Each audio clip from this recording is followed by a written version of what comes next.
gift for Dad's birthday. Click. Ooh, Janice's retirement party. Click. Ah, outfit for my girl's wedding. Click.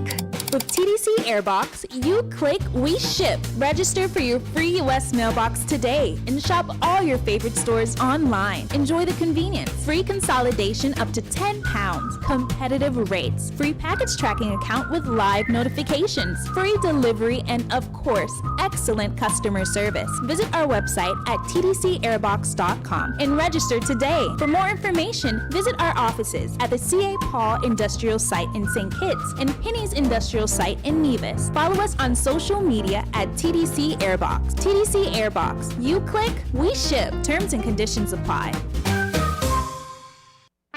When the star them there, we are top man, we take charge. Have no reaching now, we are shell down us. Last like a star, it's from a gallop. Overdue it, we take it too far. Take charge, take charge. We are a gal, we set the trend. Magnum we drink for the top man then. Wine with the style, no stop from spin. At blem, back bend, and take charge, take charge. Magnum tonic wine, for the real star them. Take charge, take charge. Must be 18 or older, drink responsibly. Flow Broadband and TV is packed with even more value as you get a free Samsung tablet, free installation, and 50% off your bill for 3 months when you sign up now. Yes, a free Samsung tablet. Power all you do at home with up to 100 megabits per second super fast broadband. Plus, stay HD entertained with Flow TV. Stream, share, and do more on your new free tablet, which will also keep you connected on the go with ease. Sign up at a Flow store today. Conditions apply.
morning, St. Kitts and Nevis, and welcome to another edition of Voices here on WinFM 98.9.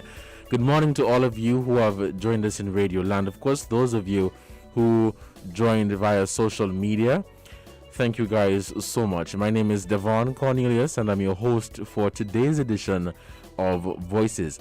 We have some representatives from the Water Services Department here in St. Kitts, and today the conversation will be centered around water and what is being done to conserve water.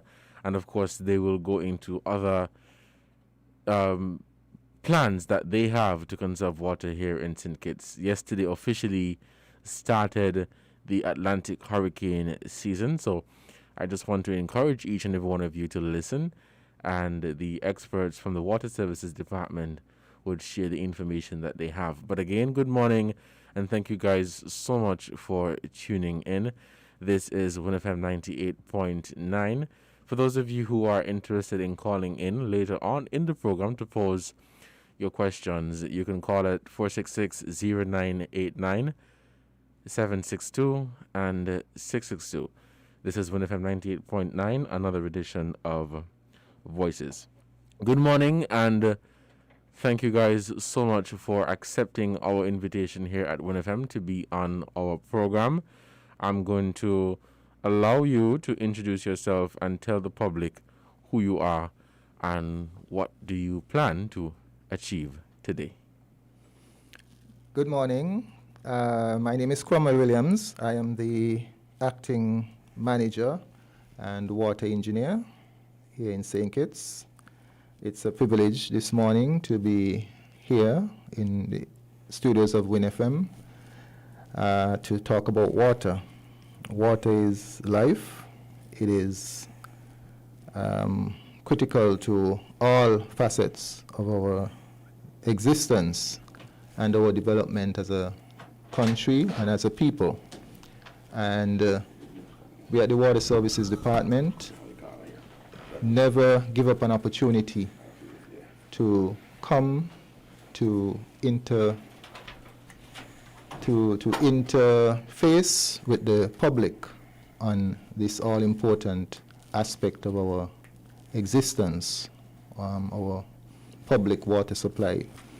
So I'm hoping that, during the course of today, we will get to hear from the public as to what are some of their concerns and issues, and we will also be able to share with you what are some of our concerns and issues from our side. And so we are just glad to be here. Thank you. Thank you, Mr. Williams.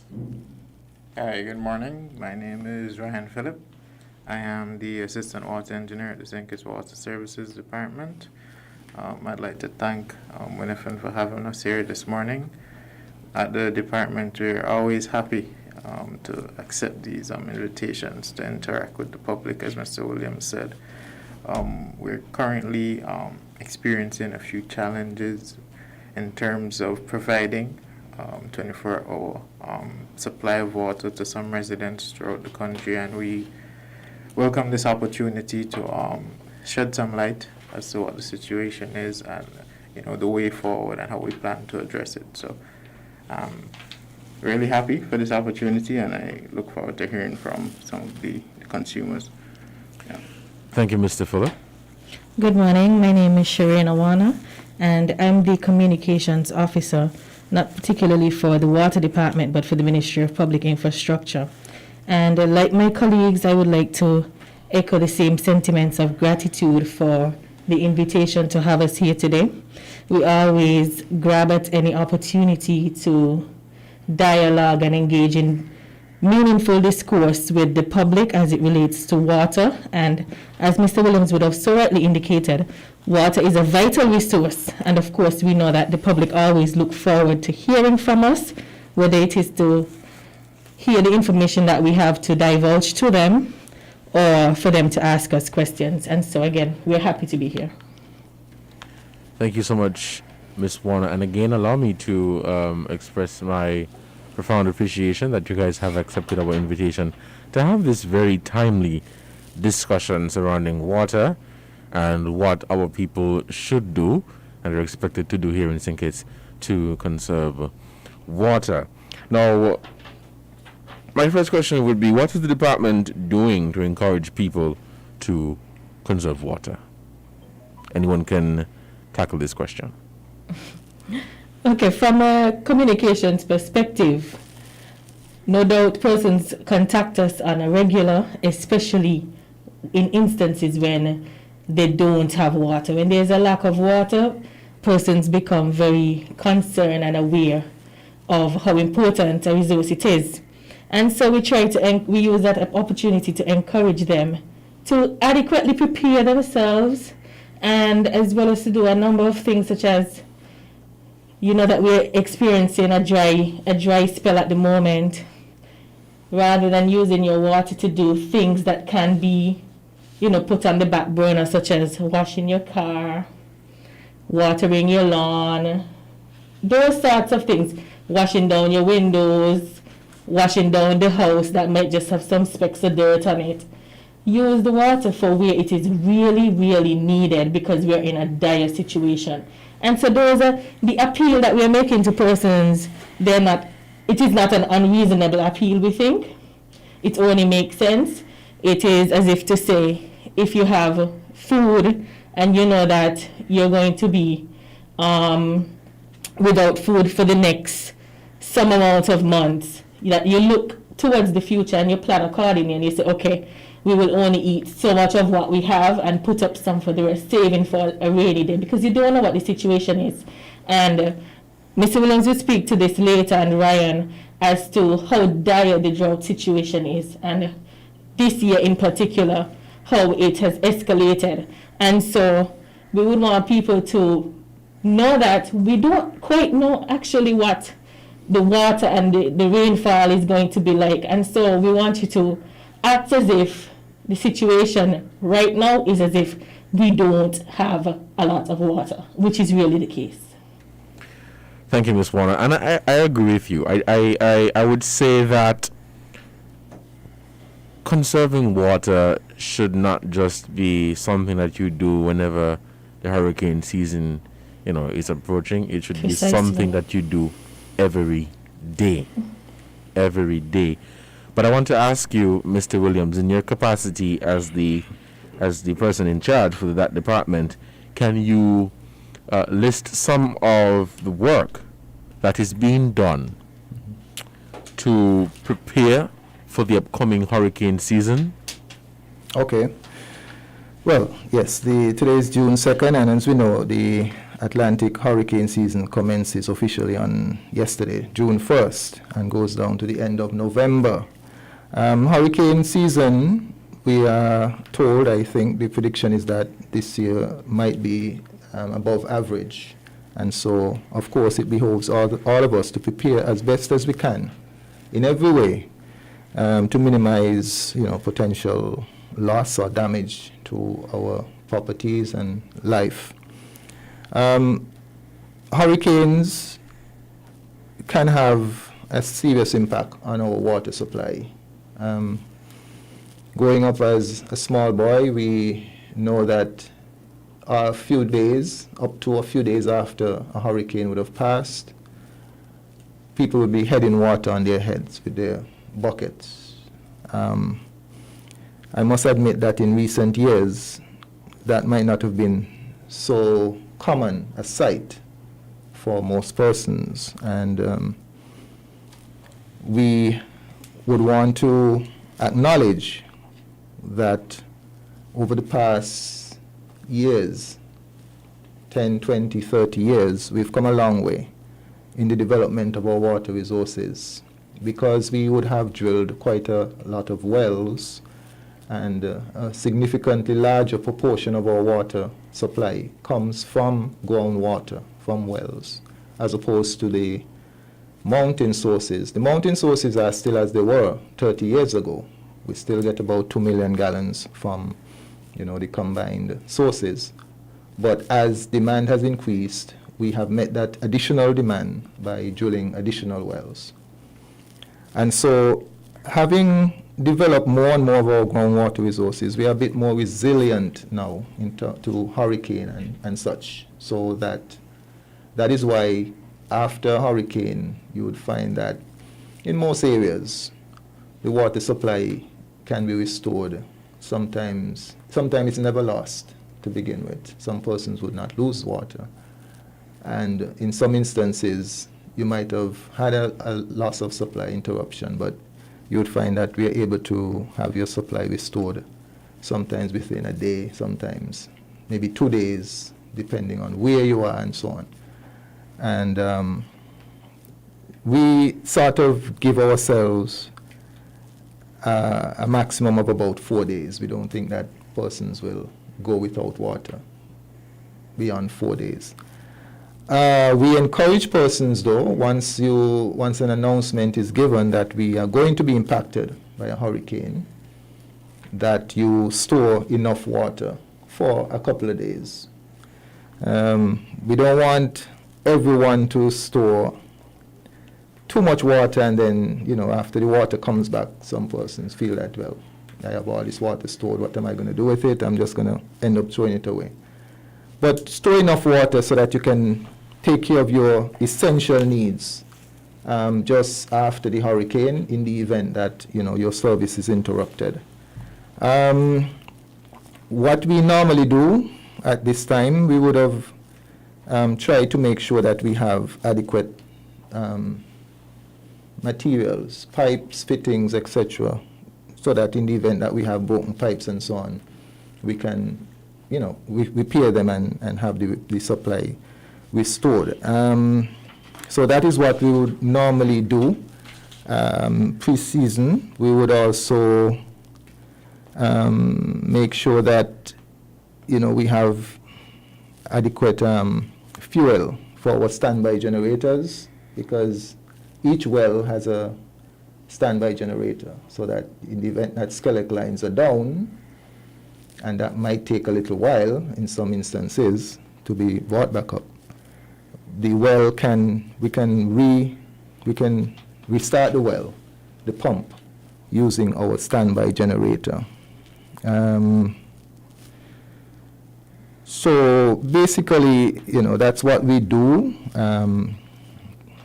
at this time. Just try to make sure that as much as possible of our plant and equipment are up and running, and that we have a reasonable amount of spares in the event that we're impacted. Thank you, Mr. Williams. Now, can you say what are the water levels like in St. Kitts? Can you give an estimate or a hint as to what the water levels are like here in St. Kitts? Okay. Let me put a bit of context. We currently get about, on average, about 2 million gallons per day of our water supply from surface sources, springs, Green Hill, Franklin, Stone Fort, Wingfield, Lodge, Phillips, etc. However, we get at least twice that amount, 4 to 5 million gallons from wells, groundwater. So in total, we're talking about maybe 6 to 7 gallons per day is our normal average demand and supply. However, particularly of that 2 million gallons that comes from the surface sources, what you'll find at this time is that is significantly reduced. Once we not getting rainfall, that is significantly reduced. So we're down to about half of that, sometimes even less. That puts strain all around on our ability to meet the demand. However, if the dry season continues up to June, as we are now in June, it can also affect the groundwater supply. Okay, and so that means that we would have to monitor and make sure that we are not taking out of the ground more water than is sustainable because the water in the ground, it's not water that is just there, has been there for millions of years, as some persons might assume. It is water that is basically an annual recharge from rain. Okay, so water falls mostly in the mountain area. Some of it runs off in the guts when it's particularly heavy, but most times, most of it just soaks into the ground. And that is what it travels on the ground, and that is what we tap into when we drill a well. Typical well might be about anywhere from 100 feet, 100 to 200 feet, sometimes less than 100, but average. And so what we're able to do is to intercept that water that had soaked into the ground and is flowing through the rocks on the ground. And so that water comes from rain itself. It's just that there's a delay, maybe a couple months delay. Okay, so if we don't get rain, or very little rain as we're getting now, it can also affect how much water we can actually pump out of the wells. So we try to make the point to persons all around that we are 100% dependent on rainfall for our water supply, whether it is coming from the Wingfield source or it is coming from a well in Tabernacle or Sandy Point or Bastia. We are 100% dependent on rainfall for our water supply. Thank you, Mr. Williams. Now, with that being said, we will realize that there has been a decline in rainfall. If I may ask, in light of that difficulty, what is the department doing, or are there plans on the table to find another way to make sure that the population here in St. Kitts receive water? Okay. We want to stress from the water department that the management of the management of our water supplies is not only about producing water. We want to stress that this coin has two sides.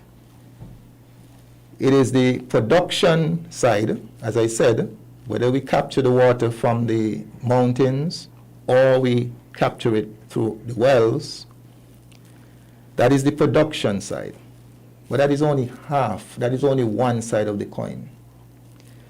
The other side of the coin is the consumption or the usage.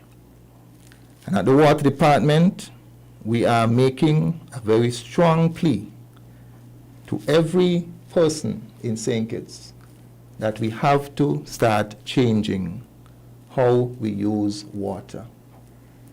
We have grown up with the mindset that St. Kitts have a lot of water, we use it anyhow. We have the standpipes around, you see people, adults or children go by the standpipe, they use it anyhow. In our homes, we open the tap, whether it's to brush our teeth, whether it's to take a bath, whether it's to wash our clothes, whether it's to wash down our driveway, wash our car, all the myriad of purposes for which we use water. In the back of our minds is there is water. And we are saying from the Water Services Department that we have to change that mindset, or else something is going to have to give. We do not have unlimited water. There is only so much rain that falls on the landmass of St. Kitts every year, every month, every week. I go back again and I repeat, 100% of our rain, 100% of our water comes from rain. There is only so much rain that falls on St. Kitts. Farmers, more and more, are requesting water. 20 years ago when I joined the water department, there were very few farmers who were connected to our water supply. We gradually opened up and allowed more and more farmers to get a connection to our water supply. One farmer with one house plot, whether you say 5,000 square feet, one farmer with a house lot, 5,000 square feet, can use as much water as if you had 5 house lots or 5 homes, dwelling homes. And so we cannot continue in oblivion that water in St. Kitts is not a concern. The people up at Water Department making it up.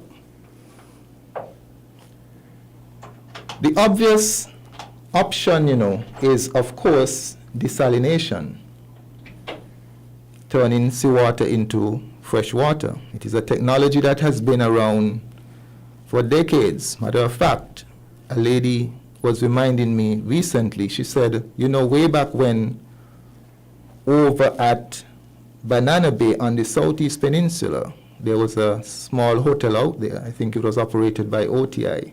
She said, they had a desalination plant over there. So that must have been back maybe in the 70s or 80s, if I'm not mistaken. So desalination is nothing new. The only thing that I am concerned about, and I think the government should be concerned about, and I think every taxpayer in St. Kitts should be concerned about, is desalination is costly. If we have to start using desalination in St. Kitts, it comes with a serious cost. It uses a lot of electricity. And so water in St. Kitts, we all know, is very affordable. And so that is the downside to if we don't all begin to see how we can use less water, so that even if we have to turn to desalination during the driest season like now, maybe we can do a 1 million gallons per day plant instead of a 2 million gallon or a 3 million gallon. It costs a lot of money to turn to desalination. It is inevitable, yes, but the time in which we have to go to it and the amount to which we have to go to it is dependent on each and every one of us in St. Kitts. We have to start to be more conservative in how we use water. I will pause there for now.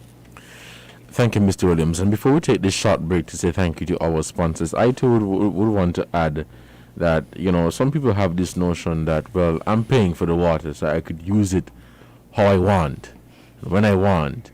And some people would deliberately waste the water because they tell themselves that, well, I'm paying for it, so I could use it how I feel. And I too would want to join you in encouraging people not to do that, because we have this notion that water is there in an abundance, and from listening to you and even on other interviews, that is certainly not the case. Let's take this short break to say thank you to our sponsors, and when we come back, we will continue this program. You're listening to Voices on 1FM 98.9. I'm your host for today, Devon Cornelius, and we have some representatives from the St. Kitts Water Services Department. Let's take this short break. Found the sound, 98.9.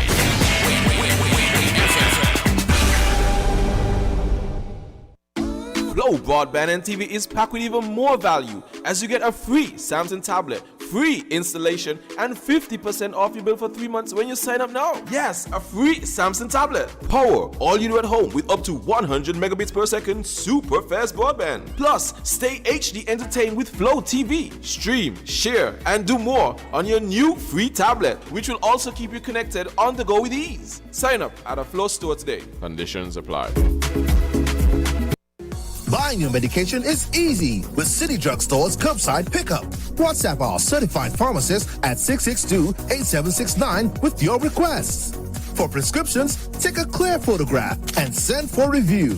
We will engage you in dialogue and then provide a quotation and link for payment. You can then pay via TDC's online payment portal. And once the transaction is complete, you'll be notified that your pickup is ready. Yes, it's that easy. Send your WhatsApp message to 662-8769 to order your medications today with City Drug Stores curbside pickup service.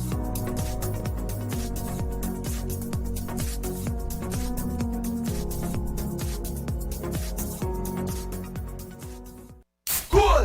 Energize your goals with Lucozade. Get it cool. Look under the cap. Find the code. Win it. Thousands in prizes. iPhones and TVs.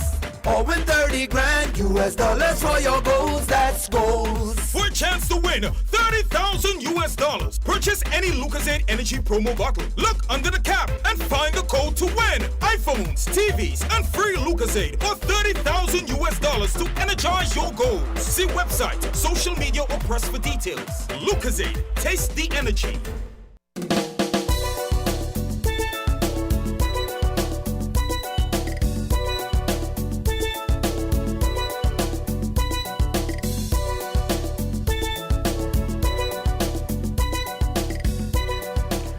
Good morning. Welcome back to Voices on 1FM 98.9. I'm your host for today, Devon Cornelius. You are listening to some representatives from the St. Kitts Water Services Department, and we're talking about water, obviously. Mr. Williams, you may go ahead.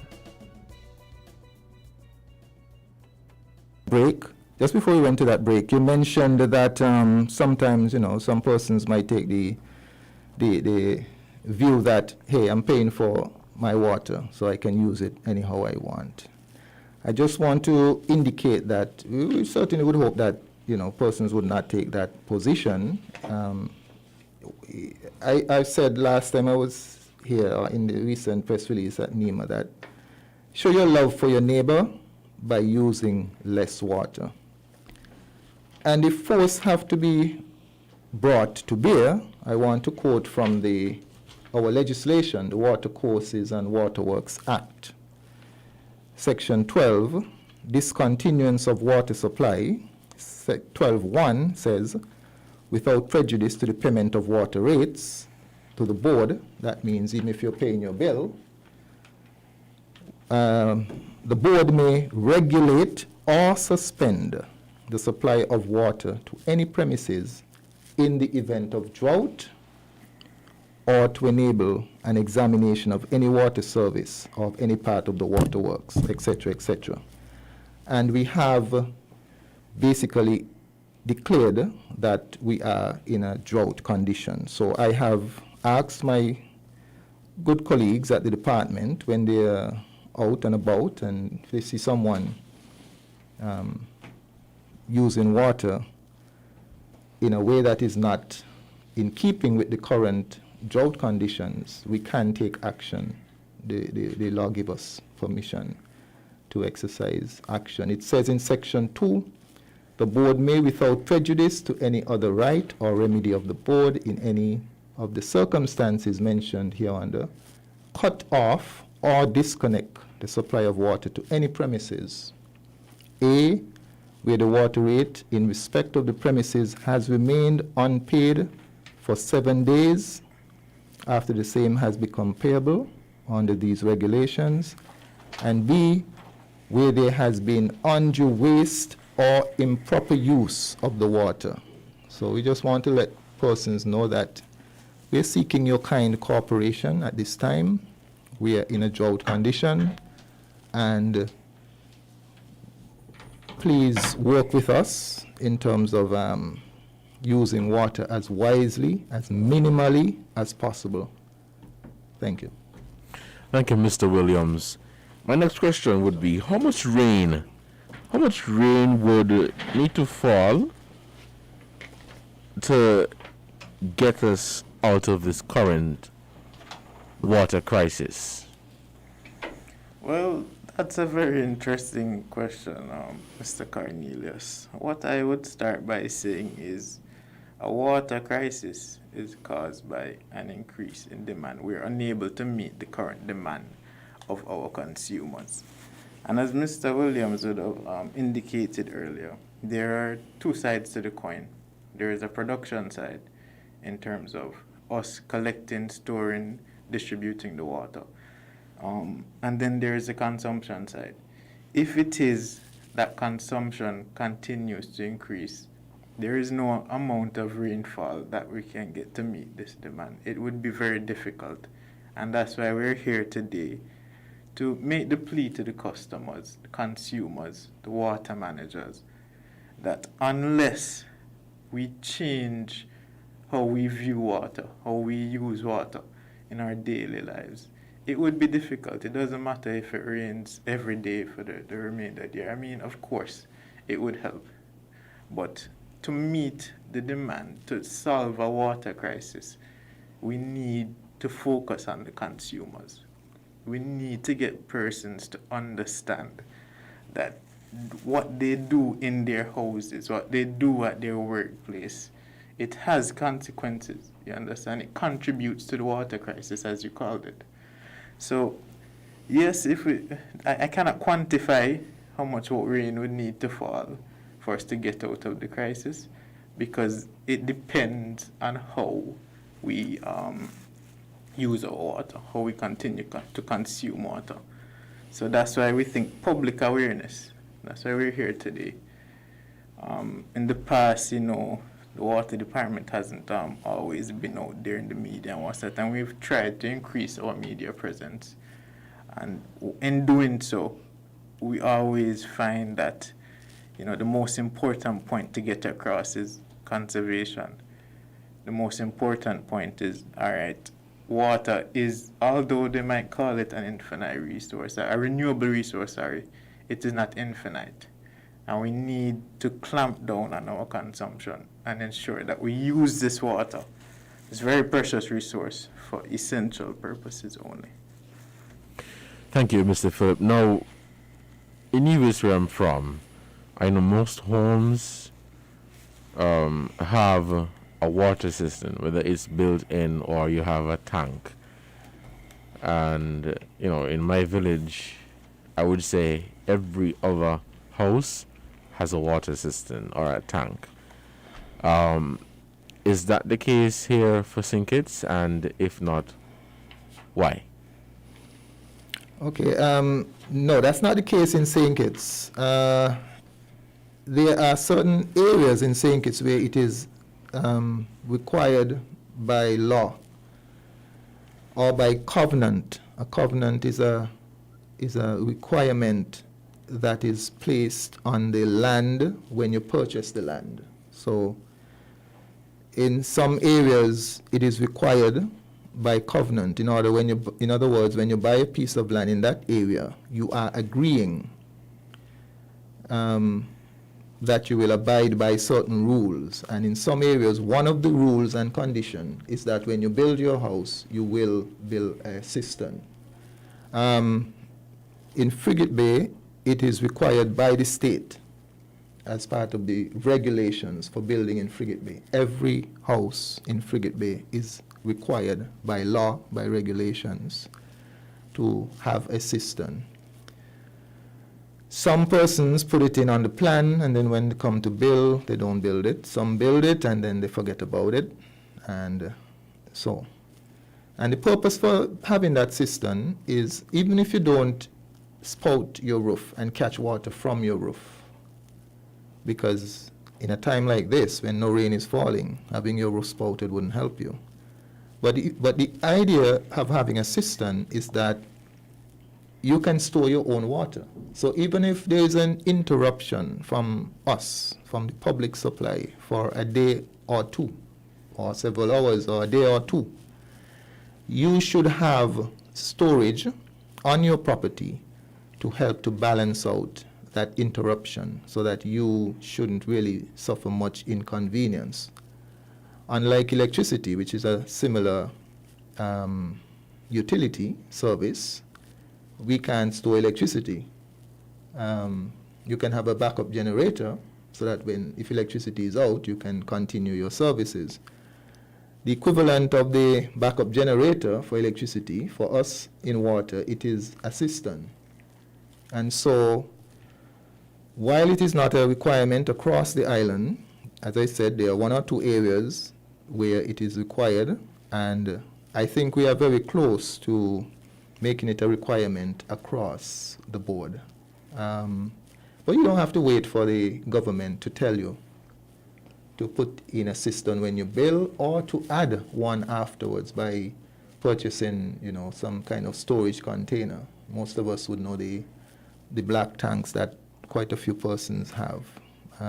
Sometimes they come in sizes of like 500 gallons or 1,000 gallons, and it's very easy for you to purchase purchase one or more of those, and to have some storage on your house, on your property.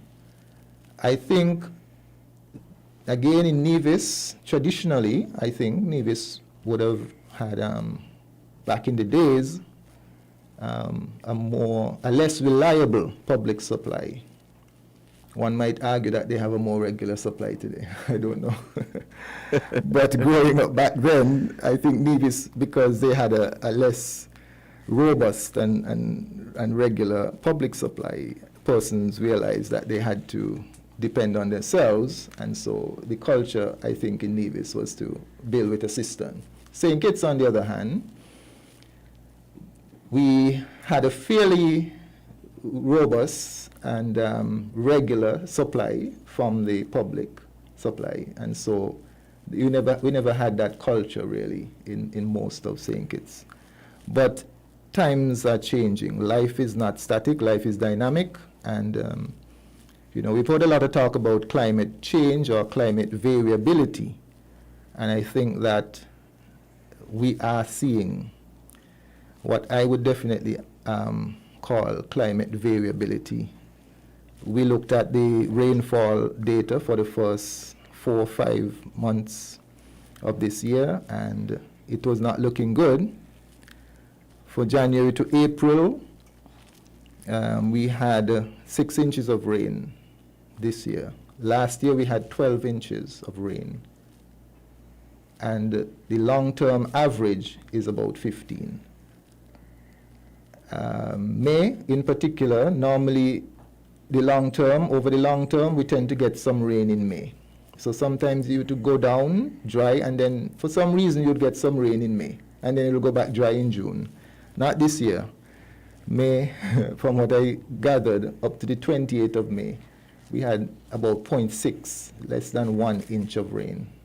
Average rainfall per month, not that it falls the same every month, but the average for St. Kitts is about probably 55 inches, which amounts to about 4.5 inches per month.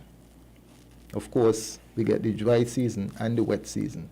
But on an average, you're talking about 4 to 5 inches of rain per month. So when you get 1 inch, which is about a quarter or a fifth of the average for a month, that translates to drought.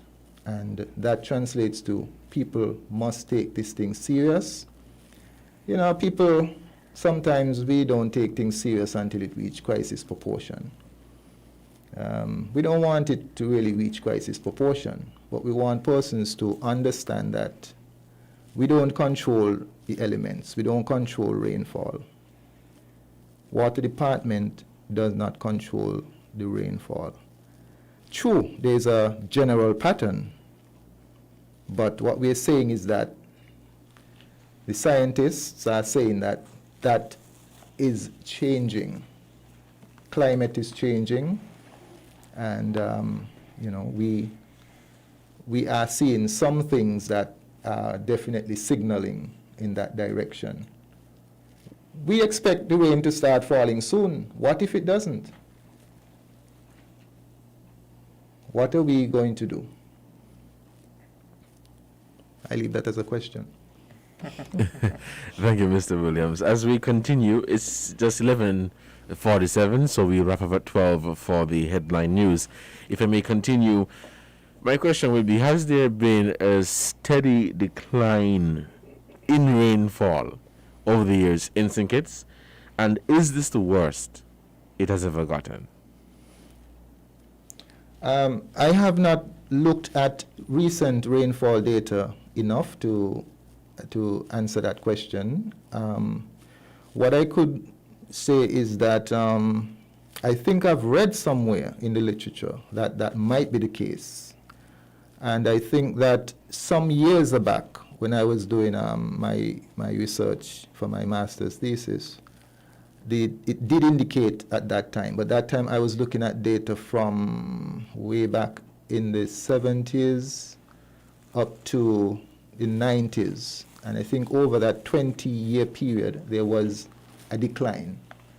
I haven't looked personally at data in the last 20 or so years, but I think I've read somewhere that that is the case, that there is a decreasing trend in the recent years.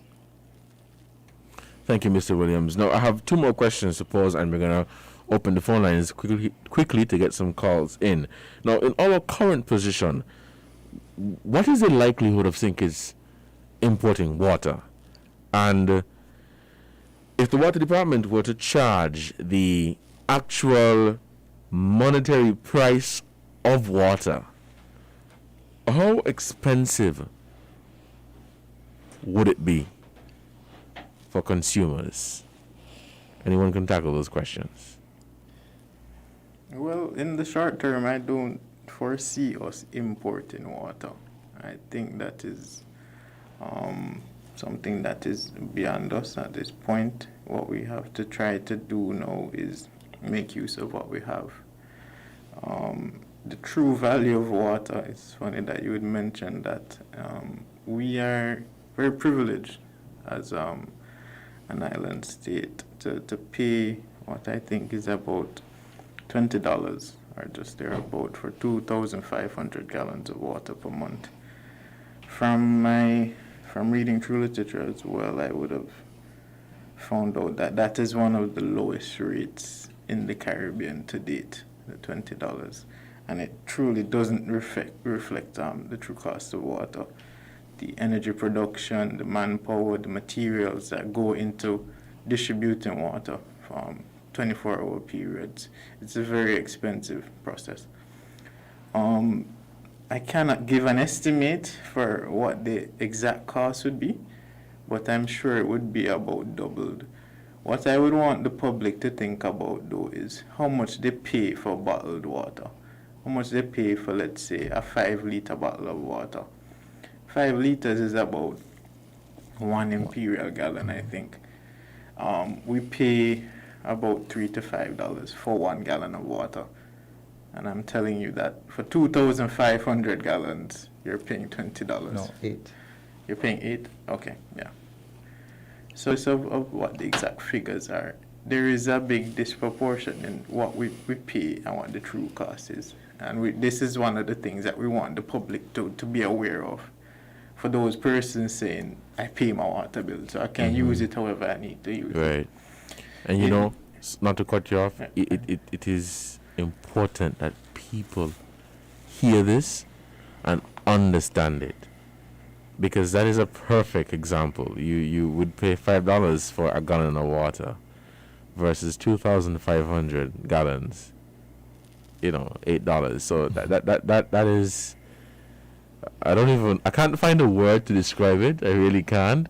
But people should look at that and really understand the importance of water and trying to conserve water.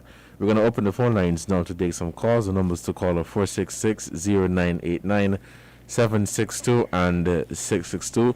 Call us. You can pose your questions, and we'll have the representatives here respond to these questions. The numbers to call are 466-0989, 762 and 662. It is 11:51. We are going to wrap up at 12, so we're hoping we can get at least 3 callers in to give their take and to pose their questions. In the meantime, we have a caller on the line. Caller, good morning. You are on the air. Greetings to your guests. As we speak,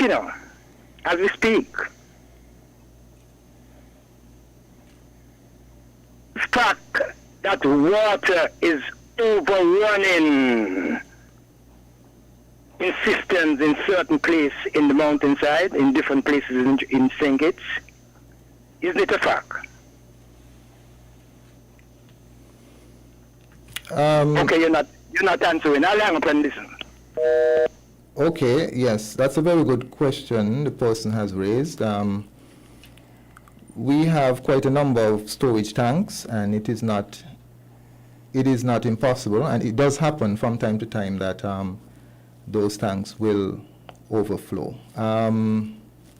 It is a system that is still a bit rudimentary in that we've not yet employed some of the modern technology that we would want to apply. For instance, in some areas, we as the engineers and technicians, in many jurisdictions, you can pick up your cell phone at any time and you can monitor your system. You can see what is the reservoir levels in various reservoirs. You can operate the pumps electronically, turn off this pump, turn on that pump, and so on. What we still do in St. Kitts is that we have guys who get in the vehicles and they go up, way up into the hills sometimes, early in the morning, late at night, turning off, turning on. It's a manual system, and of course, from time to time, you will have some overflow. And so we're constantly trying to make sure that, we minimize losses from this aspect. But I want to stress that pointing to that, the fact that a reservoir will overflow from time to time, cannot and must never be used as a justification by anyone as to why our 18,000 plus connections to our system, consumers must not, each one of you, try your best to manage and conserve your connection to our system. Because we might have 50 storage tanks, but there are 18,000 connections into our distribution system. Think how much water can be lost or saved by how you, the consumers, manage those 18,000 connections to our system. If even 10% of those customers have a leaking toilet, that's 1,800 leaking toilets. And so, while, yes, we take the fact that persons will always point to that reality, that the water department, we also have system losses, whether it is a pipe leaking somewhere we don't know, or a reservoir overflowing from time to time. We accept, of course, we have system losses on our side, and we try always to try to minimize those. But please don't use that as a justification or a reason to say that I, as a consumer, would not diligently try my best to conserve. Thank you, Mr. Williams. Do you have something you wanted to add, Ms. Warner? Sure. I think one of the major problems that we face in terms of our encouragement to people in terms of conserving water is that here, although we would have indicated how dire the situation is, there's still persons who are of the view, I don't live in a highly affected area, to use Keon for example. So persons in communities that they have a regular flow of water, supply of water, and so they're not impacted. When you're not affected, when you don't feel the realities of it, you don't have a reason to adjust your behavior. And so they go about casually. And so until we get to the point where, like Mr. Williams used, I can't remember the exact expression that he used at the NEOC briefing, but it is the care for your neighbor. Show your love. Show your love for your neighbor. And it may not be your immediate neighbor, but your neighbor in another community. Mm-hmm. At the end of the day, the crisis would become a national crisis. it wouldn't just be a Keon issue, a Sandy Point issue, a Bastia issue. It would be a St. Kitts issue. And so if we all could take the steps now before we all become affected, do all little part, it goes a long way. Right, thank you so much, Ms. Warner. It is 2 minutes to the hour of 12, so we'll wrap up at 12 for the headline news. I'll allow anyone now to give their closing remarks as we end this program. Okay, I would want to point our customers, the public, to our website, www.water.gov.kn. On that website, you can now pay your water bills, and there's lots of information as to, the department and how you can save water and so on and so forth. Our contact numbers are 467-1005 or 467-1447. Thank you, Mr. Williams. Anyone else would like to add? Sure. I'd like to echo the same sentiments as Mr. Williams to utilize our numbers. We try our best to inform as much as possible. It's not a perfect situation. Sometimes things happen and we may be unaware. So it's not only just to say water is off, but if there's a leak somewhere, don't wait until there's a moment like now when we come on the radio long after to tell us, man, you guys got water waste in here, there, and everywhere. Use the opportunity, call us, post on our Facebook page, the Ministry of Public Infrastructure, Water Services Department. Call us, get to know the foremen in your respective area. Report faults. Talk to us. We are part of the community. Don't see us as the water managers, because we view you as being water managers as well. We're all in this together, and so we encourage you to talk with us, come in, report what needs to be reported, and we'll work through the situation together in terms of how we can better conserve water and improve our system generally. Thank you, Mr. Warner. I'd just like to add one thing in closing. Sure. Mr. Williams and Ms. Warner did touch on a lot in terms of the water crisis soon becoming a national crisis, the need for conservation. I just wanted to say that the staff at the Water Services Department, they go above and beyond every single day to ensure that persons have a reliable supply of water. We're very privileged in St. Kitts to have water. That the expectation is to wake up and have an abundance of water running through your tap at good pressure. And this is only done, and this is only the case because the workers in the department, they start working from 2 o'clock in the morning, 3 o'clock in the morning, checking tanks, putting pumps on. And then it really does break my heart sometimes when I see consumers getting out, bashing persons when they're without water for 1 or 2 hours. It really shouldn't be the case. We never deliberately have persons out of water. That is not a part of our mandate, and once again, I just want to thank the guys for putting out so much to ensure that, for the most part, persons have an adequate supply of water. Yeah. Thank you so much, Mr. Philip. I too would want to, encourage people to continue to conserve water, do what you can to save water, as not because you live in a community, as Ms. Warner said, not because you live in a community that has a steady supply of water means that you should use it anyhow and, I dare say, waste it. So think about your neighbor, think about someone in a different community, and try your best to save water. This was Voices on 1FM 98.9.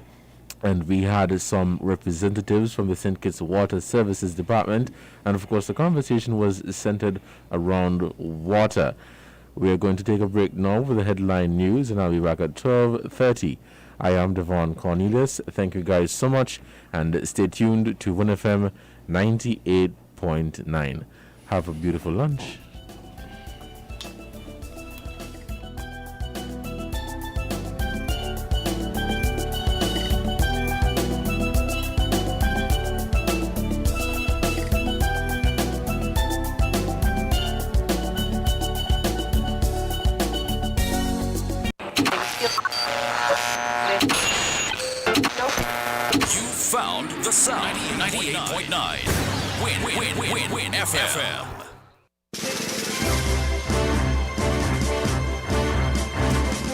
We now bring you the headline news. The headline news is brought to you by Caribbean Alliance, The Grange, KDP Enterprises, Carib Brewery, and Development Bank.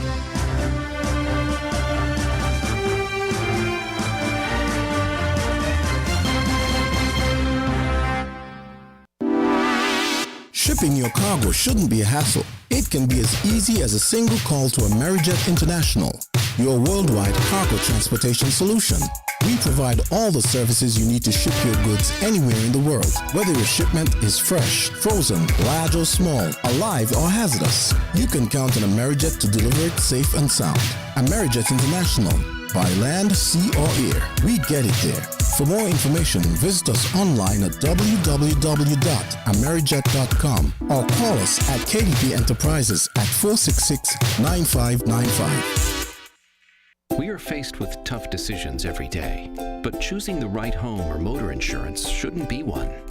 You need fast claim settlement from a company that's been rooted for over 31 years. And don't forget the A Excellent rating by AM Best. Make the intelligent choice. Caribbean Alliance Insurance. Reliable insurance that you can count on. Get a quote today for your home, motor, contents, and liability insurance needs, and make the intelligent choice. Caribbean Alliance. Tomorrow secured. Local agents, Dalil Walwyn & Co. Limited. Telephone 465-2631 or 469-5303 for the Nevis office. Everyone struggles at times. Even we too have our own struggles. Do you have a loan at the Development Bank of St. Kitts and Nevis and have fallen behind on your payments because of financial difficulties? Have your financial situation changed? If your answer is yes, visit the Development Bank of St. Kitts and Nevis or call 465-2288, extension 1101 or 469-5416 to make an appointment to discuss our debt evaluation and restructuring plan with one of our qualified officers. We are committed to working with you to make a sustained positive difference in your life. Maybe it's the way the brilliant gold liquid reflects our sunshine, or how the bright blue of its label mirrors the clear Caribbean skies overhead. Maybe it's the fresh, crisp taste of this beastly cold beer on a scorching hot day. Maybe it's even the way it brings us all together. But one thing is for sure, Carib is very much a part of who we are wherever we're from in the Caribbean. Carib. It's the way we play. Drink responsibly. Did you know that the Grange Healthcare Facility is the first purpose-built, non-governmental healthcare organization on St. Kitts? It's situated at Otley's, 7 miles east of Basseterre in beautifully landscaped surroundings. The Grange has a team of highly trained professionals and provides care that's rated as being comparable with UK and North American standards. The Grange offers varied accommodations to suit your individual needs, and our all-inclusive packages make the cost of care per hour the most competitive on the island. Services include convalescent care for all ages, daycare facilities for older adults, rehabilitation services, and training and continuing education for healthcare providers. For more information, call 466-5525 or 465-8020. Fax 466-8221 or email thegrangehealth@gmail.com or visit our website at www.grangehealthcarefacility.com.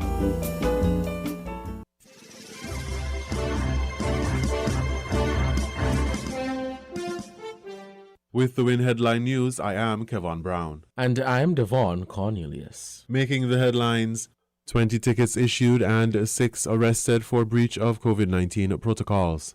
Pending COVID-19 results of students will determine if schools open. Last day for guaranteed second dose and no indication when more vaccines will arrive. In Barbados, the CMO is concerned about Barbadians disregarding COVID-19 protocols. Financial stakeholders in the Bahamas say tax increase may be inevitable in the territory. Internationally, despite opposition, President Bolsonaro says Brazil will host the Copa America football tournament later this month. The tournament was moved from Argentina, which is battling rising COVID-19 infections, but so is Brazil, where only 10% of the population has been inoculated. Now, the details.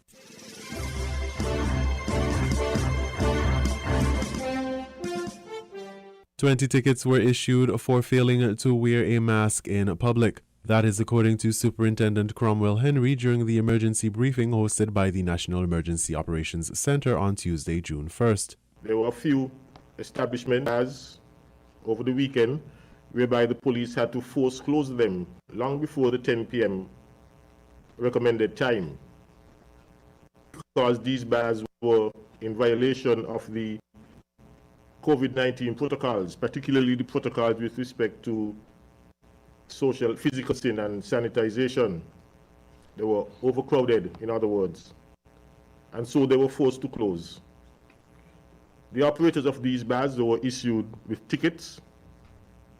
So these tickets carry a fine of $500, and they were issued these tickets for failing to observe or adhere to the protocols at the establishment. 6 persons were arrested, 4 on St. Kitts and 2 on Nevis, from the curfew. And additionally, 20 tickets were issued to persons for failing to wear their mask in public. Each ticket carry a fine of $100. Henry emphasized the importance of the reduced capacity for public transportations, as the restriction would only apply until June 8th, barring any additional cases from the community spread currently being contained.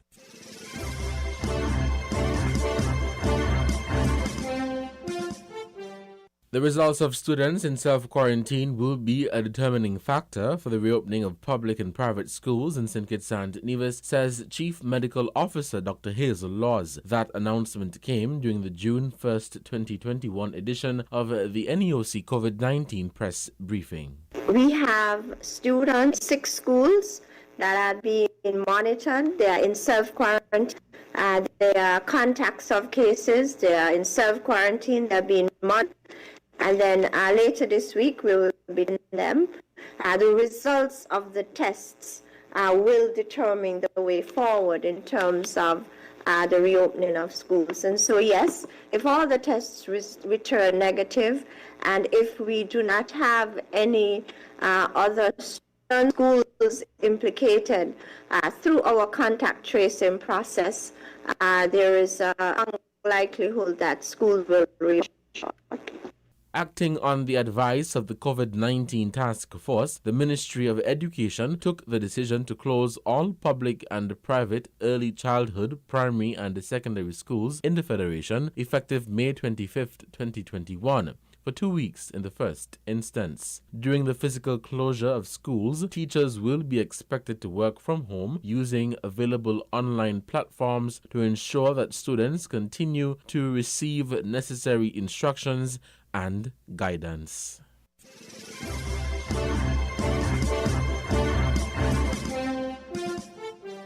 Tomorrow is the last day you can go and be guaranteed a first and second shot to be fully vaccinated from this current batch of vaccine before another batch arrives.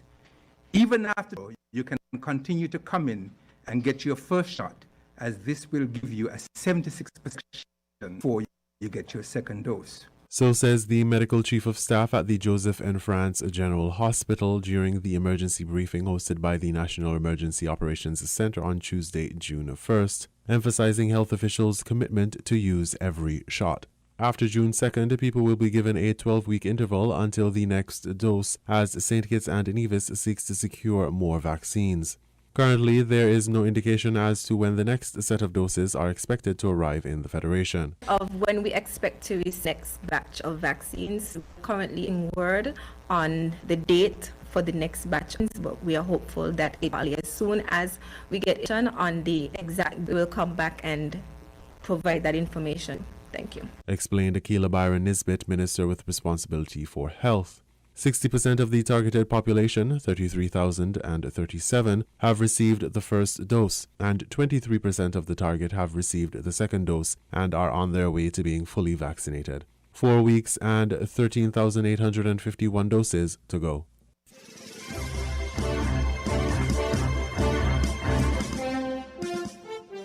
David Smith of Buckley's Village, the man who illegally entered the Federation on May 11, 2021 at Limekeel Bay, has been charged by both the Royal St. Christopher and Nevis Police Force and the St. Kitts and Nevis Customs and Excise Department. The 27-year-old was arrested following his release from quarantine after testing negative for COVID-19.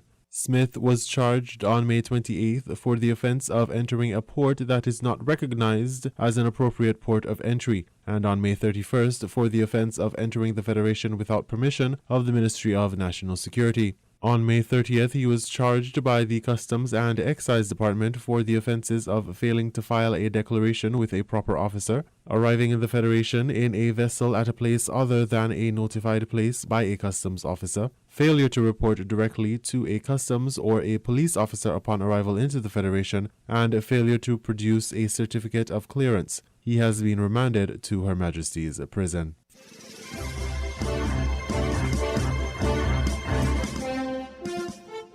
In Barbados, the CMO is concerned about Barbadians disregarding COVID-19 protocols. Barbados Today has the details. We begin with a strong warning to COVID-19 protocol breakers to cease and desist. It's coming from the island's Chief Medical Officer, Dr. Kenneth George, who has expressed concern of a possible new wave of COVID-19 cases in the country. Barbados's positivity rate continues to fall with 2 successive days of no new cases. However, Dr. George said he is seriously worried that too many people are letting their guards down and disregarding the protocols. Emmanuel Joseph picks up the story. Referring to the serious state of affairs in some neighboring Caribbean countries with respect to the rise in cases and deaths, Dr. George has told non-compliant citizens to take note and stop putting the country here at risk. I believe persons are taking risks. When I move around Barbados, I'm seeing people do things that are not what they have been told, not what the guidance has been given, and I remain extremely concerned. Persons are congregating in large areas without using masks. I have a challenge with that. COVID is still with us here in Barbados. If we say we have no cases of COVID today, that certainly doesn't mean we don't have any cases in Barbados. There's no cases in the samples that we took. And that's why we have to try and sample over and over and over again to make sure that we get a good picture in the long term as to where we are. Dr. George also addressed reports that 2 people died in Barbados recently, immediately following the taking of the vaccine, and that there is speculation of a link between the injection and those deaths. However, while not ruling out the possibility, the government's chief medical advisor was adamant that there is no evidence at the moment of anyone here dying from the vaccine. He told Barbados Today that health officials are examining a number of cases to determine if there is in fact any link between deaths and the inoculation.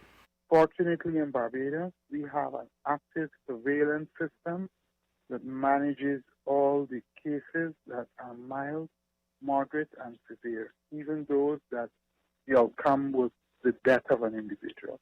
That committee is called the AEFI, Adverse Events it's associated with immunization. Okay? Adverse Events following immunization, AEFI. That committee is active and researches every single case of whether it be mild, moderate, and severe. What I will tell you is that we are looking at a few cases, but at this point in time, the Ministry of Health does not have information to support the vaccine causing death in an individual. That was Chief Medical Officer Dr. Kenneth George, and I'm Emmanuel Joseph for Barbados Today.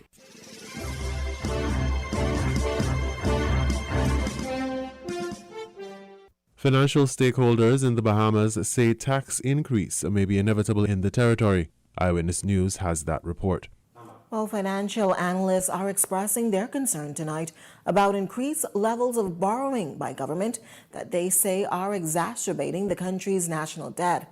While industry stakeholders predict that the debt could increase, they also argue that serious measures must be considered to address this national issue. Our intern, Jose Etienne, has more on this. Financial experts warning tonight that the country's debt could well exceed $10 billion in the next 4 to 5 years as borrowing continues. Fidelity Bank CEO Gan Bo warns that while no new taxes were introduced in this year's budget, more taxes may be inevitable to address the accumulated debt. Bahamas as a jurisdiction is one of the lowest taxed in terms of how much of the GDP is actually taxed. So it is significantly under 20%. Most advanced and first world countries are at 25%. That's not suggesting we're jumping to that when I'm saying that there is obviously an ability to increase taxes, but it should be more targeted to make certain it's going after persons who have the ability to pay, not broad brush. But could this result in a possible increase in the value-added tax? Former CEO of the Bahamas Commerce Chamber, Edson Sumner, says that's not far-fetched. It will not go beyond me if the government decides at some point that they're going to have a review of the value-added tax situation to consider increasing that tax base to perhaps 15%. And while many are concerned about government's current rising debt and borrowing, Sumner argues that borrowing is inevitable. His comments came on the heels of government's recent communication that it has acquired a $100 million loan from the World Bank to assist with infrastructure upgrades in the healthcare sector. The government of the Bahamas, like any other government, will never get away from borrowing, whether it's borrowing money from the IDB, the World Bank, the IMF, or whether it's borrowing money from Bahamians through the issuance of bonds, borrowing money from other capital markets participants in country. However, Bo says government borrowing at this rate can have harsh consequences on future generations. You're mortgaging our future generations, what their entitlement was. You are now borrowing that today, leaving the bill and the obligation for future generations. So, to be honest, we know that the economy has been contracted. We know that we haven't had the inflows. And so typically when you find the private sector is unable to sustain the gross domestic product, government steps in. And while he is concerned about the increase in debt levels, Sumner says government must use borrowed funds to invest into the development of the country to eventually service the debt. Spending is an absolute necessity. It's really going to be a matter of how prudent we are in our spending and whether we are able to service the debt properly from borrowing, whether it's the $100 million from the World Bank to support the medical infrastructure in the country, whether it's to build upon other capital works, roads and schools and the rest of it, or looking at supporting some of the social needs in the country. Jose Etienne, Eyewitness News.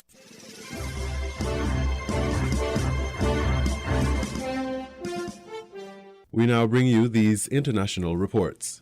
Brazil's President Jair Bolsonaro stood by his decision. The country with the world's second largest COVID-19 death toll will host the Copa America, welcoming South American teams for a 4-week football tournament. He said his ministers agreed it would not pose a health threat. From the beginning, I've said this about the pandemic. I regret the deaths, but we have to live. If everyone just stays home, then farmers should stay home, and I want to see how city dwellers will survive. His words came 3 days after tens of thousands of Brazilians took to the streets, accusing Bolsonaro of mishandling the pandemic and delaying the vaccine rollout. There is no way to qualify the insanity of trying to host an event of this magnitude in our country.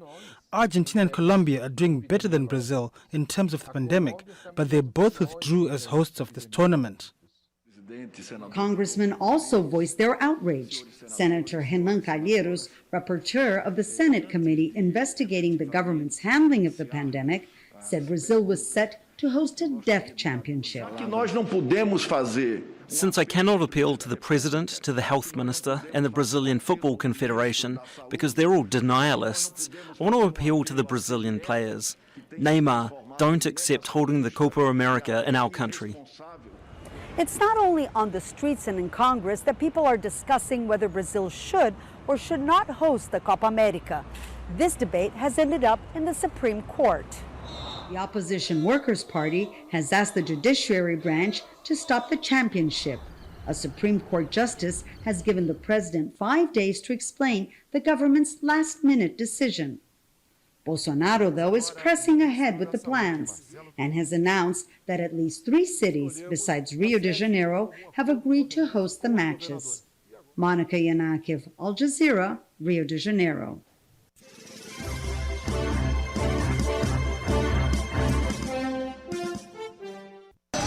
Bustling with activity, downtown San Jose, the capital of Costa Rica, a country with steady economic growth, a politically stable democracy, and a world leader in environmental policies. Add it all up, and this is why the tiny Central American country of 5 million people is often called a shining success story. It is not a mistake, then, that U.S. Secretary of State Antony Blinken is in town to meet with Costa Rica's President Carlos Alvarado Quesada and discuss, among other things, a growing surge of migrants from Central America along the U.S. southern border. For Blinken, Costa Rica isn't the problem, but much of the rest of Central America is. We meet at a moment when democracy and human rights are being undermined in many parts of the region. We see this in the erosion of judicial independence, the crackdown on independent media and NGOs, the barring of political opponents, the quashing of anti-corruption efforts.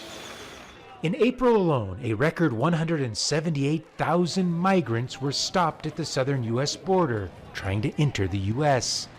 Of those, nearly half, or more than 80,000, came from just 3 Central American countries, El Salvador, Honduras, or Guatemala.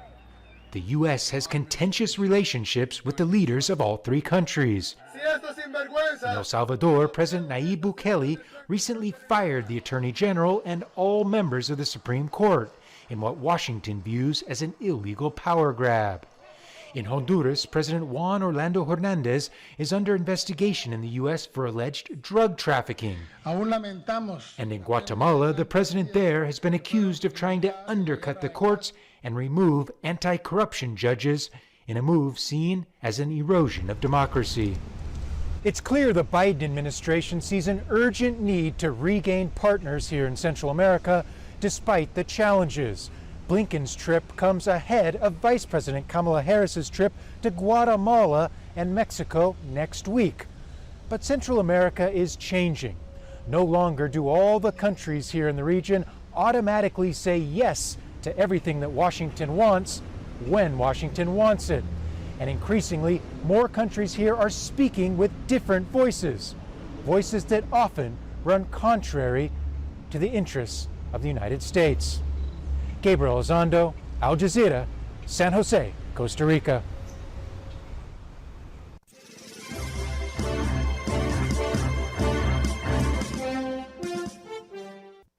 It's 12 days since fire ripped through the MV Pearl, a container ship heading to the port of Colombo in Sri Lanka. But its deadly cargo continues to wash up on the beaches. Wave after wave bring in millions of plastic pellets mixed with burnt debris. The Navy and other military personnel have been working long hours for days in a major cleanup operation.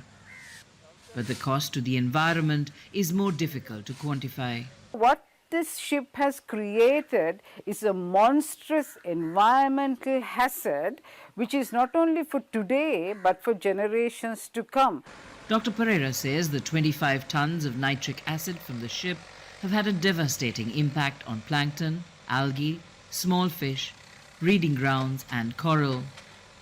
The pellets, she says, would have been eaten by fish and other marine life with potentially appalling long-term consequences. Al Jazeera filmed these dead fish with pellets in their gills. They were among the many washing up on shores in recent days.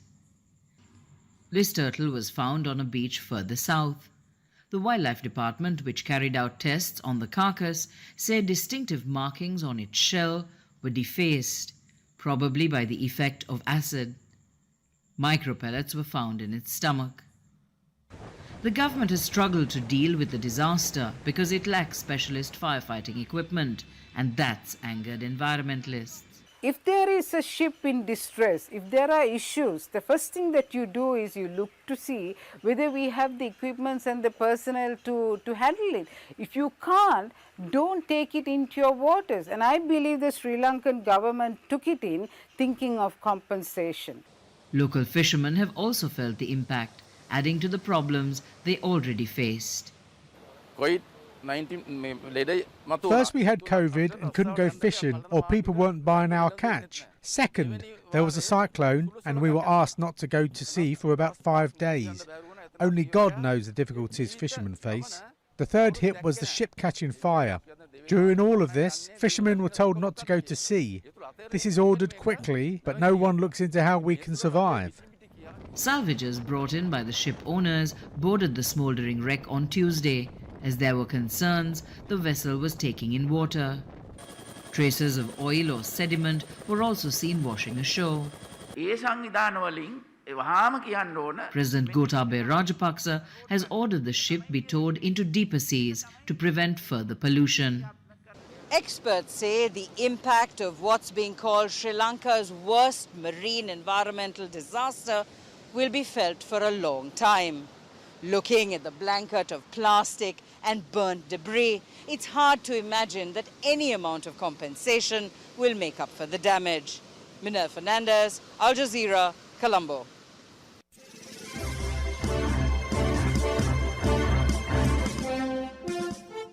You were listening to the WinFM headline news on 98.9. Our top stories were 20 tickets issued and 6 arrested for breach of COVID-19 protocols. Pending COVID-19 results of students will determine if schools open. Last day for guaranteed second dose and no indication when more vaccines will arrive. In Barbados, the CMO is concerned about Barbadians disregarding COVID-19 protocols. Financial stakeholders in the Bahamas say tax increase may be inevitable in the territory. Internationally, despite opposition, President Bolsonaro says Brazil will host the Copa America football tournament later this month. The tournament was moved from Argentina, which is battling rising COVID-19 infections, but so is Brazil, where only 10% of the population has been inoculated. Thank you for listening.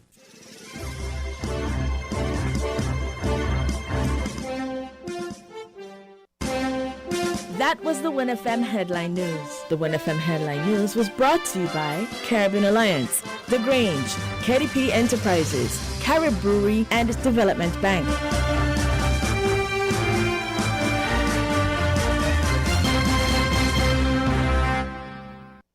Did you know that the Grange Healthcare Facility is the first purpose-built, non-governmental healthcare organization on St. Kitts? It's situated at Otley's, 7 miles east of Basseterre in beautifully landscaped surroundings. The Grange has a team of highly trained professionals and provides care that's rated as being comparable with UK and North American standards. The Grange offers varied accommodations to suit your individual needs, and our all-inclusive packages make the cost of care per hour the most competitive on the island. Services include convalescent care for all ages, daycare facilities for older adults, rehabilitation services, and training and continuing education for healthcare providers. For more information, call 466-5525 or 465-8020. Fax 466-8221 or email thegrangehealth@gmail.com or visit our website at www.grangehealthcarefacility.com. Maybe it's the way the brilliant gold liquid reflects our sunshine, or how the bright blue of its label mirrors the clear Caribbean skies overhead. Maybe it's the fresh, crisp taste of this beastly cold beer on a scorching hot day. Maybe it's even the way it brings us all together. But one thing is for sure, Carib is very much a part of who we are wherever we're from in the Caribbean. Carib, it's the way we play. Drink responsibly. Everyone struggles at times. Even we too have our own struggles. Do you have a loan at the Development Bank of St. Kitts and Nevis and have fallen behind on your payments because of financial difficulties? Have your financial situation changed? If your answer is yes, visit the Development Bank of St. Kitts and Nevis or call 465-2288, extension 1101, or 469-5416 to make an appointment to discuss our debt evaluation and restructuring plan with one of our qualified officers. We are committed to working with you to make a sustained positive difference in your life. We are faced with tough decisions every day, but choosing the right home or motor insurance shouldn't be one. You need fast claim settlement from a company that's been rooted for over 31 years. And don't forget the A Excellent rating by AM Best. Make the intelligent choice. Caribbean Alliance Insurance. Reliable insurance that you can count on. Get a quote today for your home, motor, contents, and liability insurance needs, and make the intelligent choice. Caribbean Alliance. Tomorrow secured. Local agents, Dalil Walwyn & Co. Limited. Telephone 465-2631 or 469-5303 for the Nevis office. Shipping your cargo shouldn't be a hassle. It can be as easy as a single call to Amerijet International, your worldwide cargo transportation solution. We provide all the services you need to ship your goods anywhere in the world, whether your shipment is fresh, frozen, large or small, alive or hazardous. You can count on Amerijet to deliver it safe and sound. Amerijet International. By land, sea or air, we get it there. For more information, visit us online at www.amerijet.com or call us at KDP Enterprises at 466-9595. WINN is 98.9. 98.9 is WIN FM.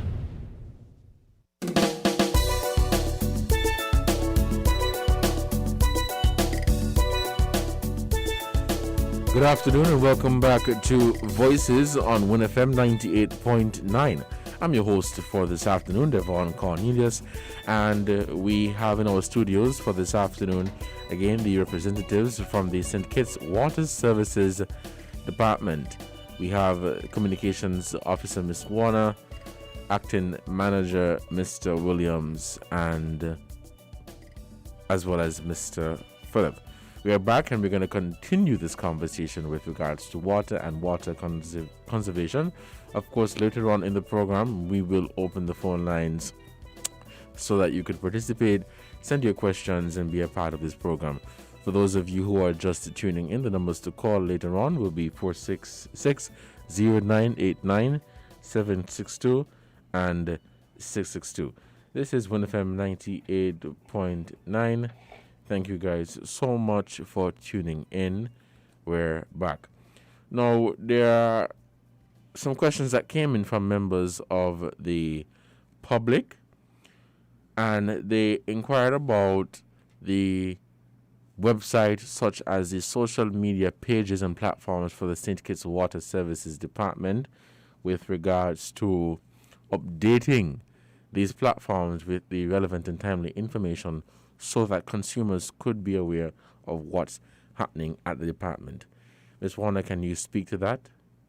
Cornelius, I think, as I said when we opened, that being here, the reason for us being here is to inform as well. That's key to us being here.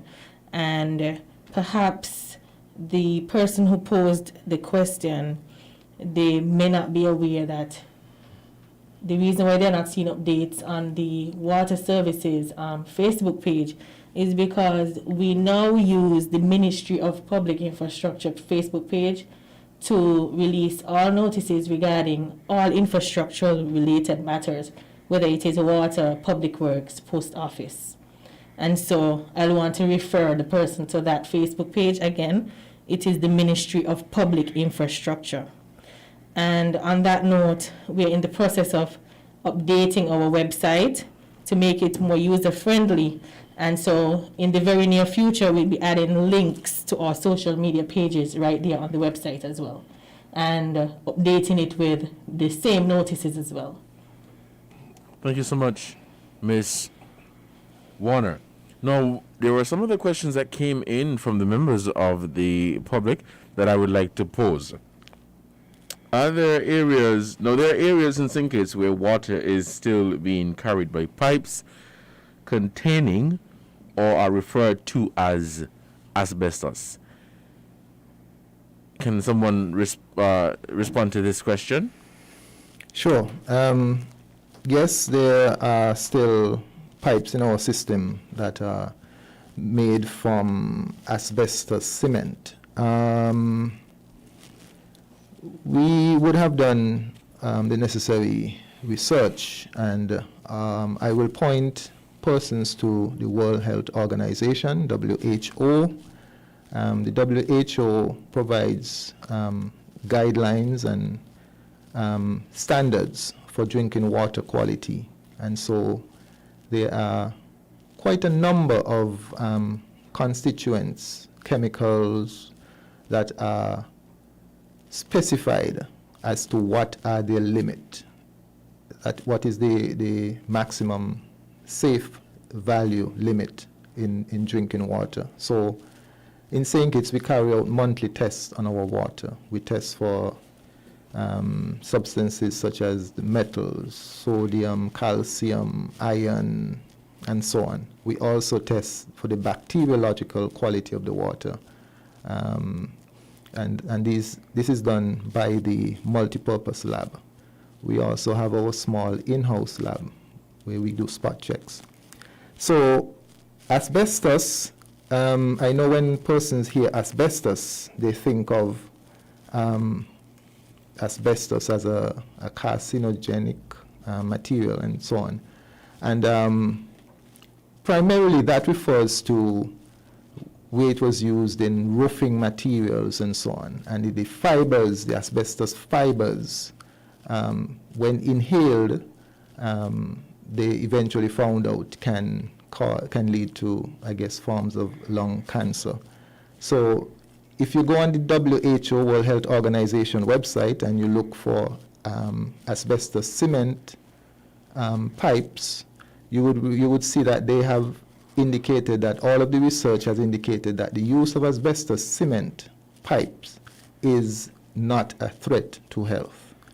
And so we continue to change out our asbestos cement pipes, especially when they break, because we understand that it brings a bit of a discomfort psychologically to persons. But we're guided by the World Health Organization, and as they have indicated, there is no guideline limit to indicate that asbestos cement pipes poses a health to use of it for transmission of water poses a human health. There across the world, in countries such as the US, Canada, and other countries, there are still millions of miles of asbestos cement pipe. But this is no longer produced and used in that regard. Since then, we have used most pipes are from metal, iron, and then in more recent times, most of the pipes that we use is, of course, PVC. And then there's other types that are also coming onto the market. Thank you, Mr. Williams. Now, I know that whenever road works are being done, sometimes you would see some burst pipes. A question came in from someone in the public, and they wanted to know if there is any map or GPS that the officials at the Water Services Department can use to locate where pipes are planted. For the most part, yes, there are maps that we have at the department and that can be used by stakeholders on undertaking, whether on the road or in subdivision in developmental areas where we have infrastructure. But what we do and what we try to do as a department is we communicate with these stakeholders as well to let us know when you're digging. So on top of providing you with a map, we also try to provide you with someone on the ground that knows exactly where the infrastructure is. Because it's really difficult at times managing a utility that is underground. In terms of a continuation of the project, we try to continuously map our assets, because we install new pipes every day, we install new valves every day, new fire hydrants, and that is something that is a major priority at the department, ensuring that moving into the modern era, we have this basic feature that is needed, the maps, the GPS coordinates, what we term GIS, so that we understand exactly where our assets are, and that would give us some help in terms of how we manage them. Yeah. Right. Thank you, Mr. Philip.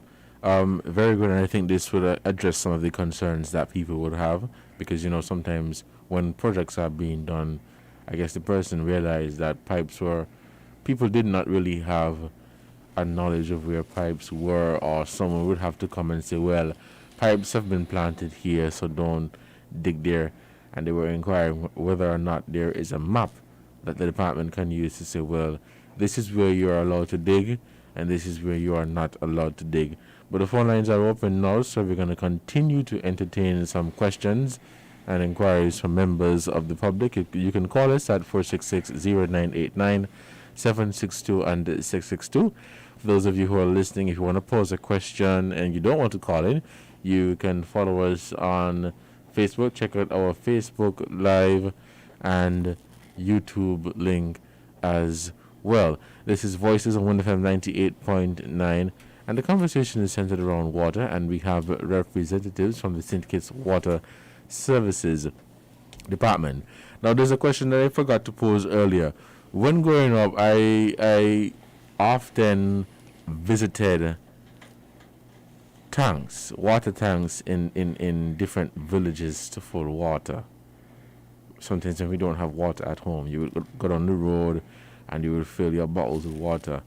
I realize now that that is not the case, where you're seeing less water tanks in the villages. Is the department, or has the department been made aware of that? And what are plans in place to address that issue? Well, generally we refer to those as standpipes, and in some instances the standpipe or the delivery cock from which you collect the water would actually be from a small tank that is in the village. Where I grew up in Otleys, there is a tank, and there are quite a number of villages where you will find those small tanks from which, as you said, persons can go and collect water. Those tanks are still there. What you would find, though, is that because as we have developed as a country, most persons, well over, I would say, probably 95% of persons' homes were able to get a direct connection to our distribution system. Hence, there is less and less dependency on those public standpipes. And what has happened is that some of the standalone standpipes, we saw the need to plug them off, because there was no one in the near vicinity who were really dependent on that standpipe, because everybody practically have their own connection. So there was no longer a real need or dependency on that standpipe. And so sometimes they become points of wastage, whether persons pull up and wash their vehicles or various ways in which people abuse them. And so once that became an issue, we would turn it off. As I said, there is no one directly close by who is dependent on it. Well, thank you for that, Mr. Williams. Now, considering the current situation we are in, where people, before I continue, there's a caller on the line. Let us take this call. Good afternoon, caller. You are on the air. Yes, good afternoon, my friend, and good afternoon to the water big man there. He made some point there just now concerning the standpoint them, but I will urge him that try to do not move all, because we got a lot of elders live down in alleyways, and they depend on these water from the standpoint. But when they're going to move these things from the different constituencies, they must dialogue with the community. You know, we must do that. And the question of those where everybody ain't depend on them now and people go and abuse them, that is true. But I urge them, let this public know that it's on the books for them kind of things, you know. Because I see it daily.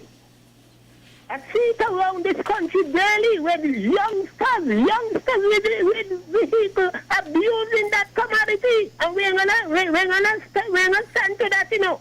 Man, let me jam down and stand to that, you know. So I want to give the water department the support 150%, because some of these police, you look like they don't understand their work. And 3 years to the minister, when he had the week there, and he urging the workers to, when they see busting pipe and so, report.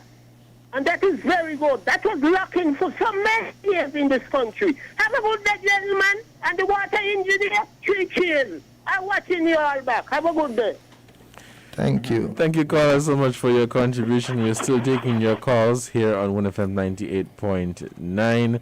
If no calls are there, you can go ahead and respond to that. Well, just to further that point a bit, from the regulations again, the Act Section 13 says, control of standpipes. No person shall allow water from any standpipe to flow, A, into any vessel which is at the time overflowing, B, into any vessel which at the time is unable to contain its contents.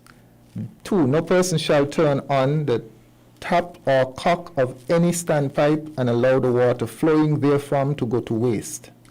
3, no person shall bathe or wash any clothes or wash any child, animal, or vehicle at or near any standpipe. So all those persons who feel that some of the standpipes are there for them to wash their vehicles, please note that it is against the law.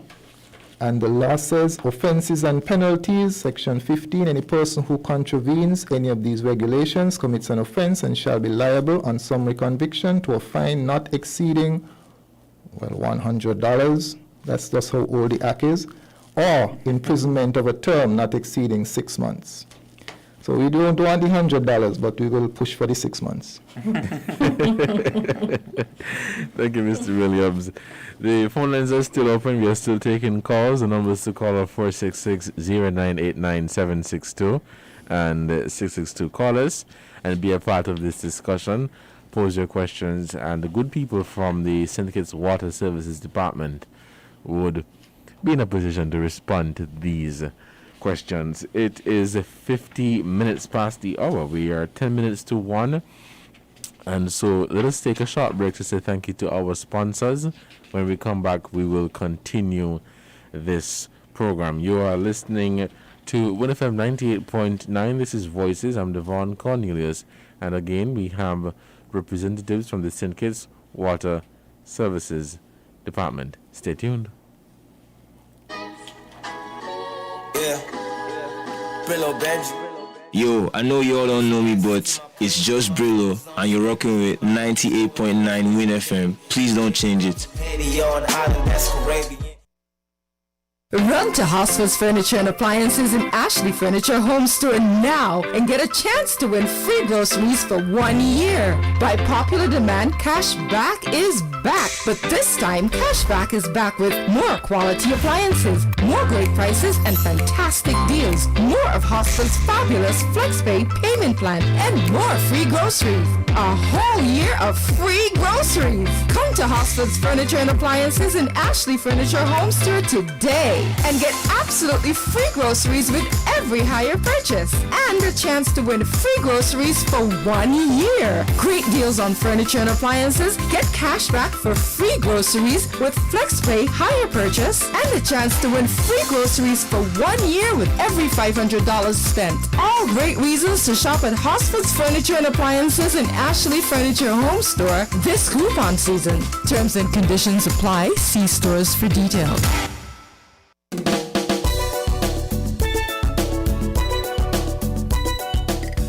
Welcome back to Voices on 1FM 98.9. We have a caller on the line who is trying to get in. Let's take this call. Caller, good afternoon. You are live on Voices.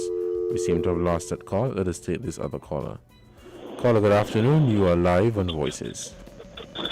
Yeah, good afternoon. How are you? I'm good, thanks. And you? Yeah, pretty good. You just got the water people there, right? Yes.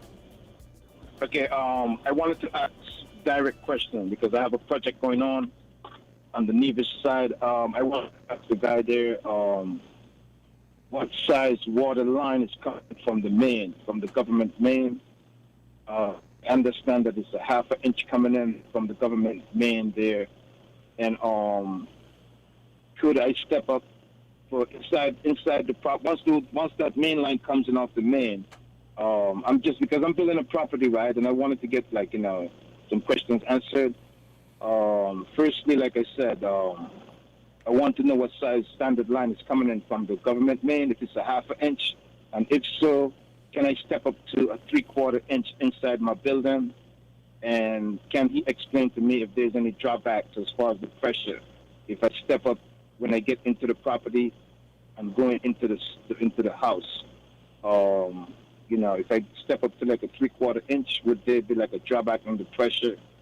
And also, if I'm making a provision for a second level, what's recommended inside the building, first level and second level? Can he answer this, please? Thanks. Thank you, caller, for your question. What I would say before you respond, Mr. Williams, I would encourage the caller to contact the Nevis Water Department, as they will be in a better position to answer those questions. So, caller, if you're listening, contact the Nevis Water Department, and they would be in a better position to answer those questions. We have another caller on the line. Let us get this caller in. Okay, we seem to have lost that caller. Yes, caller, if you're listening, I would encourage you to contact the Nevis Water Department, and again, they will be in a better position to answer you. Mr. Williams, do you have anything that you would like to add? Not specific to that question. Right, thank you. We are still taking calls. We have another caller on the line. Let us take these calls. Caller, good afternoon. You are on air. Good day, Mr. Cornelius, and good day to your guests. I was wondering if the water problem, couldn't be tackled more from the storage side as opposed to the production side. Because, every time it does rain, we have thousands of gallons, maybe even millions, just running into the sea from the guts. And we know we have lots of guts certainly on St. Kitts.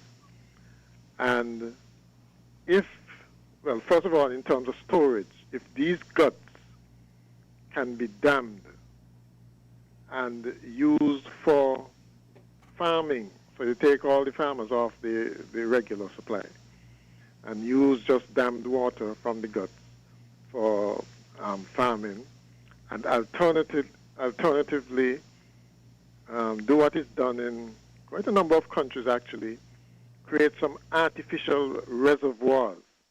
One good place obviously would be that vast amount of land, comparatively speaking, certainly in terms of St. Kitts, in the Ponds Needsmust area. Create an artificial reservoir there that would not only help to fill the replenish the aquifer, the well field, okay, but we can also get some surface water from that, some kind of purification plant or wastewater or treatment plant, and so tackle it from the storage side of things, because I think most of the water probably is used in the Bastia area, okay? And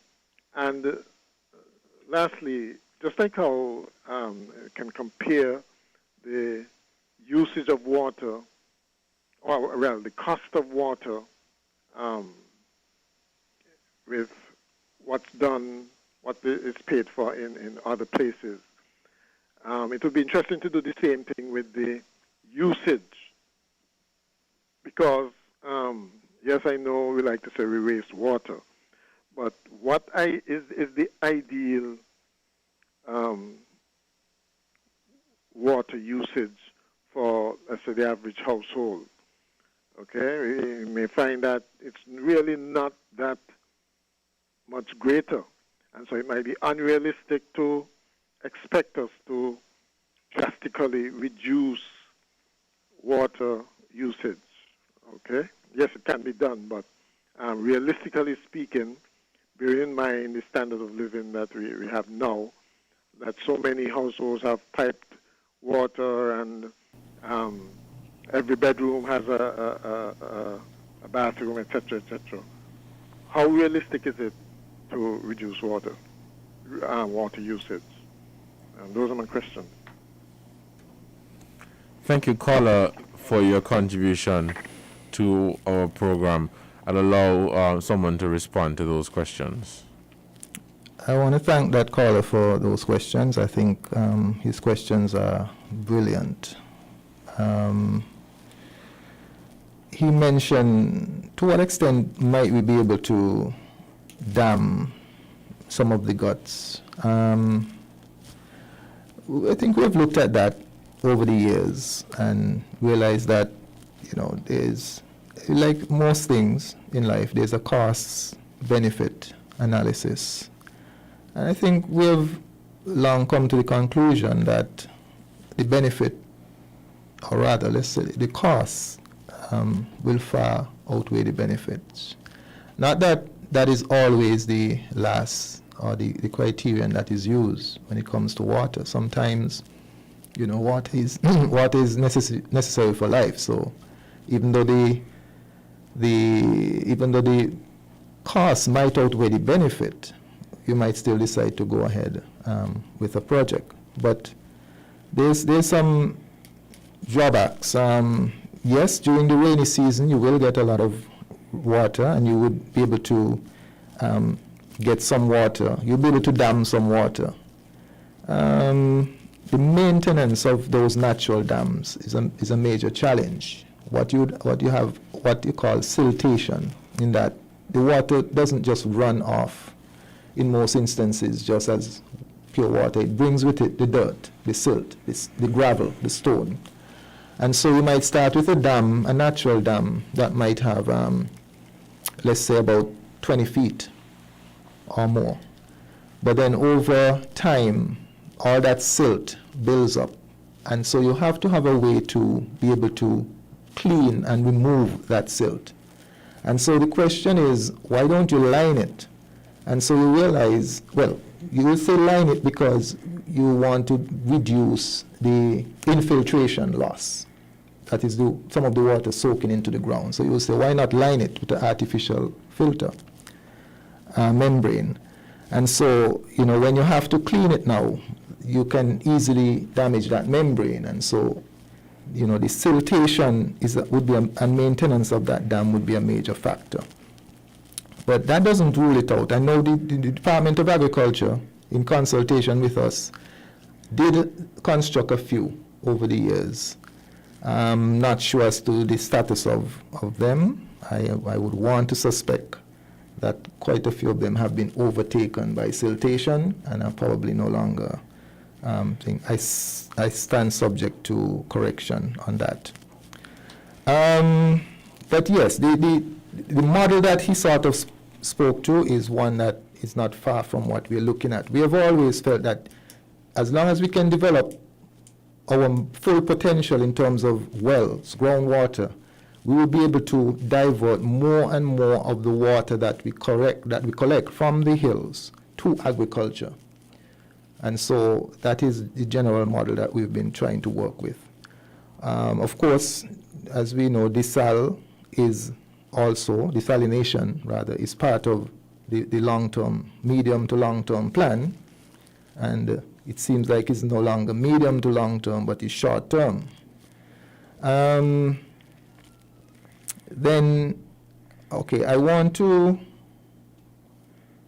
he also mentioned about the usage, whether or not it is realistic to expect persons to drastically reduce their consumption. And that's a very good question. I believe that everyone can reduce their water consumption, their habits, maybe even a 10-20%.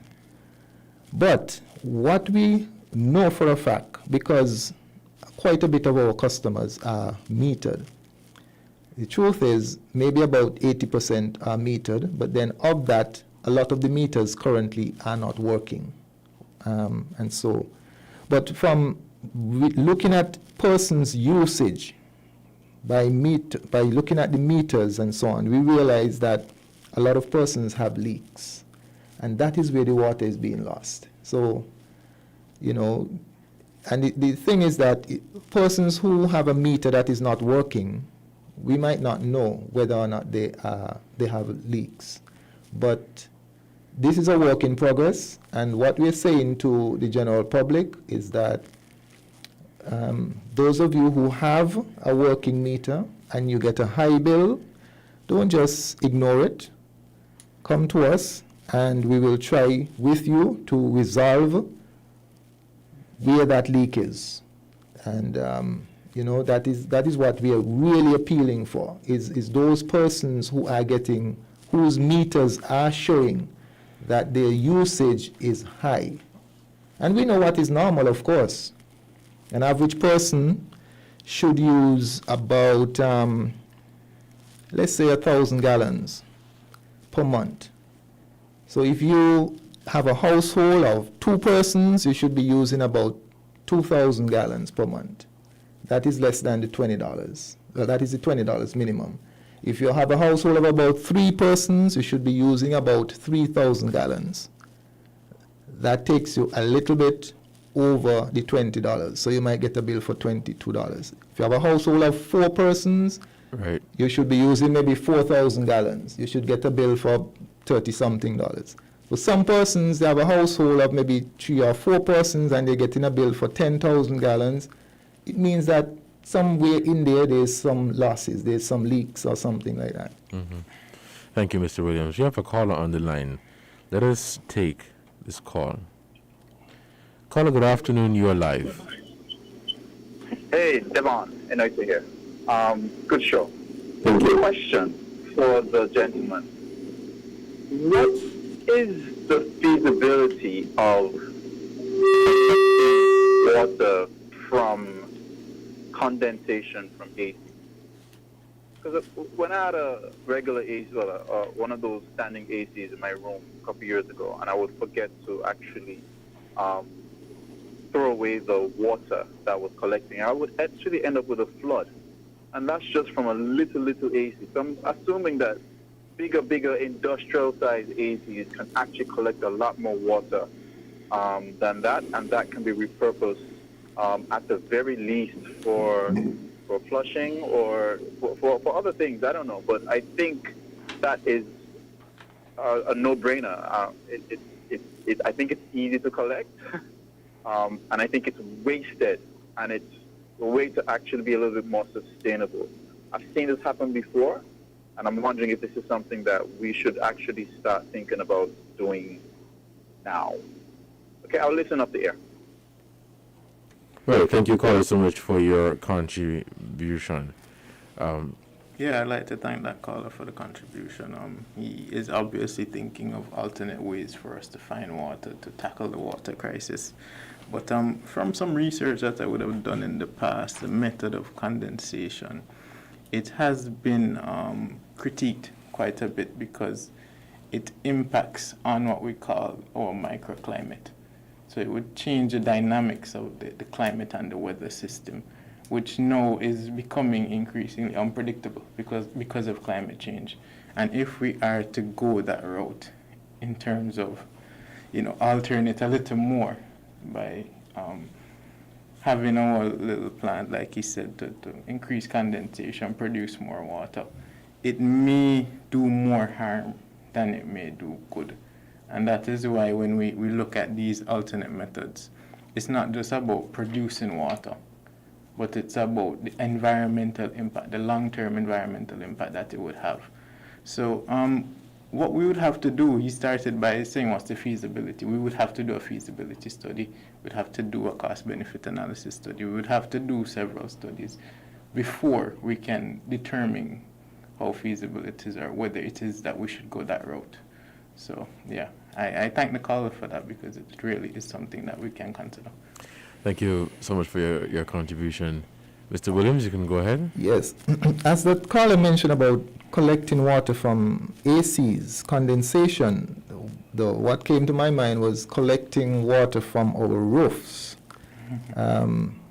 Water harvesting is the technical term for it, and it's prevalent in a lot of areas where water is scarce. It is something that, of course, is not very common here in St. Kitts, but I'm seeing as we go into a future where climate variability, climate change is, rainfall is less, if it continues to project in the direction of becoming less and less frequent, we need to not rule out this option. I did some calculations recently and I realized that I could become self-sustaining by catching water from my roof. The thing though is that what would be the motivation if water is, the price of water is such that there is no real motivation for persons to think. For instance, if you look at electricity, more and more persons are looking at the feasibility of getting their own solar system or even wind, because they're looking at not only being green but reducing their cost. But in the case of water, if I'm getting a bill of $20, $30 a month, I might not say, well, get a pump and get a cistern and put the catchment system on my roof. I might say, man, the costs didn't really justify the benefit. So, but persons who are interested, I think we should, as many of us as possible, should start looking at that as an option in terms of getting off of the grid. You don't need water department. You catch your own water. Thank you, Mr. Williams. Let us take this caller on the line.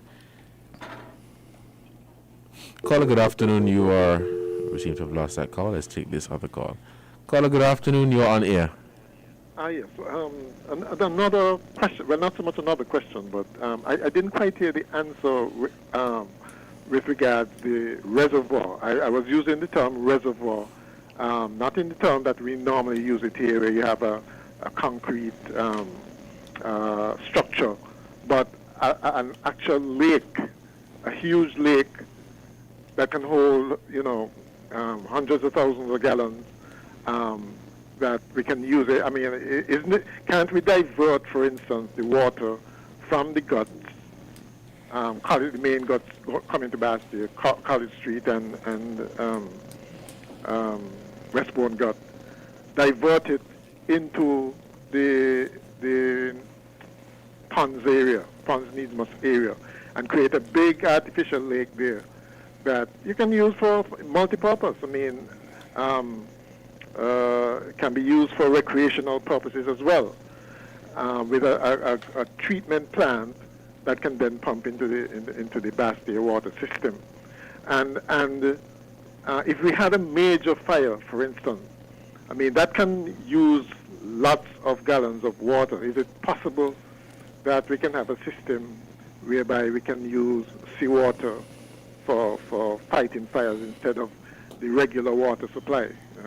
That's probably something that can be looked at. I know it's a rare event, but if it does happen, especially in the drought period, they may have issues of water pressure in the first place, but it would also mean that we'd be wasting precious fresh water. Okay, so if you can comment on those two. Thank you, caller, for your contribution. You may respond, Mr. Williams. Good. Okay, so I did attempt to answer the question, but I realize now I was not as clear as I could have been. With regards to the dam, the caller is basically asking, look, there are certain times of the year, you mightn't see it now, but in the latter part of the year, there are times when the guts will flow straight to the sea. Can that water be channeled, he's asking, into a lake or a dam or storage thing? And there was at one time some plans for that. However, again, in everything, there's sometimes competing uses for land. And I could remember that there was a part of, I think you call that, there's a part along the College Street gut area. up in the, I forget they call it that area, but that was actually identified for that possibility of a detention pond. And but then that was overtaken for other needs, housing and so on. The reality, though, is that the amount of water that is lost, for want of a better word, in terms of when the guts flow to the sea, you'd be surprised.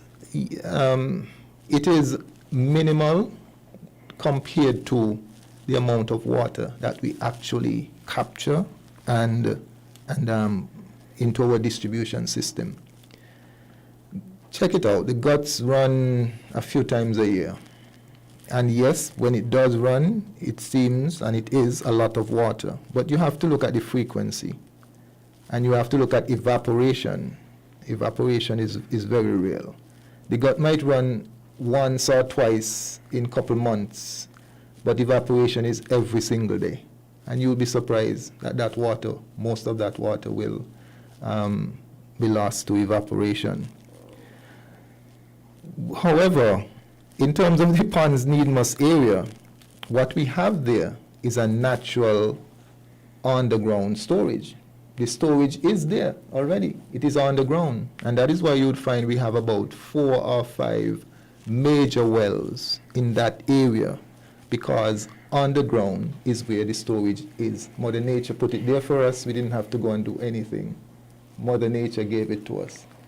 And speaking of that, we have to protect that area, that resource, the Basti Valley Aquifer. And there are 2 threats, of course. There is the threat of quality, so agriculture activities that happen upstream, way up in St. Peter's, and the land use in that area, septic systems and so on, is a threat for the quality, but there is also a threat in terms of quantity. If we just continue to use water indiscriminately, it puts the pressure on the water department to pump those wells 24/7 to meet that demand. And that can cause a more and real present danger in terms of overpumping that water, because it's a freshwater lens that is actually on salt water. And if we pump too much of that fresh water out and it is not replenished, like now when we have 4 or 5 months with 6 inches of rain, if that is not replenished and we just pump in continuously, we can run the risk of overpumping and bringing in brackish saline water. And so that is why we're saying to people, it's about sustainability. Be concerned where your water come from. Don't just take the mindset that, oh, well, water department have to provide water. All I have to do is open my tap, use the water, pay my $20. I don't care where they get it from. They just go and find it. It doesn't work like that, people. We have to take stock. This is serious business we're talking here. Thank you, Mr. Williams, for that. We have another caller on the line. We are still taking calls, so let us take this caller. Caller, good afternoon. You're live on Voices. Hello. Hello, good afternoon. You're live on Voices. Yes, good afternoon. Caller, please turn on your radio. Thank you. Caller, your radio is still up. Could you please turn it down? Thank you. I am a retired contractor, and I've been listening to this program for the whole morning. And I call to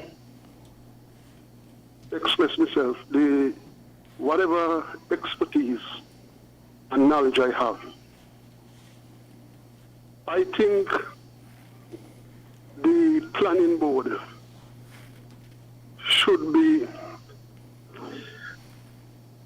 it mandatory for Siston. I understand what you all speak about over Frigate Bay Half Moon side, that people have to build, but some people dodge the idea and leave it out. But where I see the problem lie in St. Kitts, everywhere a housing project starts, that is the problem. You cannot depend on every small individual that get a low-income house, to pay the cost for assistance. What I think the government should really look into, build a storage system in the area. Build the system based on the width of it, the width and length, with a concrete roof on it, and just go up a little higher with a roof grade on top of it. You can even make the roof cover over it wider, but construct it properly. And that will be the drainage and spout it that the water could go in. And then that same water can go to everybody's bathroom in the housing project, wash the dishes and water the plant. The understanding to all of that. It cut the usage of water a lot, because it ain't no joke when every 5 years these amount of housing pumping into the villages for people who really want house. And for all the other houses in St. Kitts, wherever they're building, they need to build cistern. I have built a lot of houses that call for cistern, and the understanding to that they were built. On the other hand, what I see is the problem when it comes to cistern. A lot of people who build cistern, they ain't knowledgeable of building cistern properly.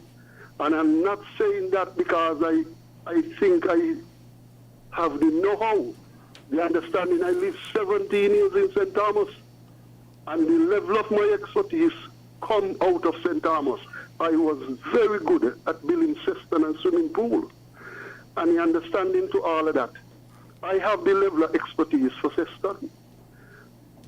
Cistern need to build properly, and you just have to at least add you level of expertise independent of the knowledge that you gather over all the years, because you find out more and more what could be the problem where a cistern leak.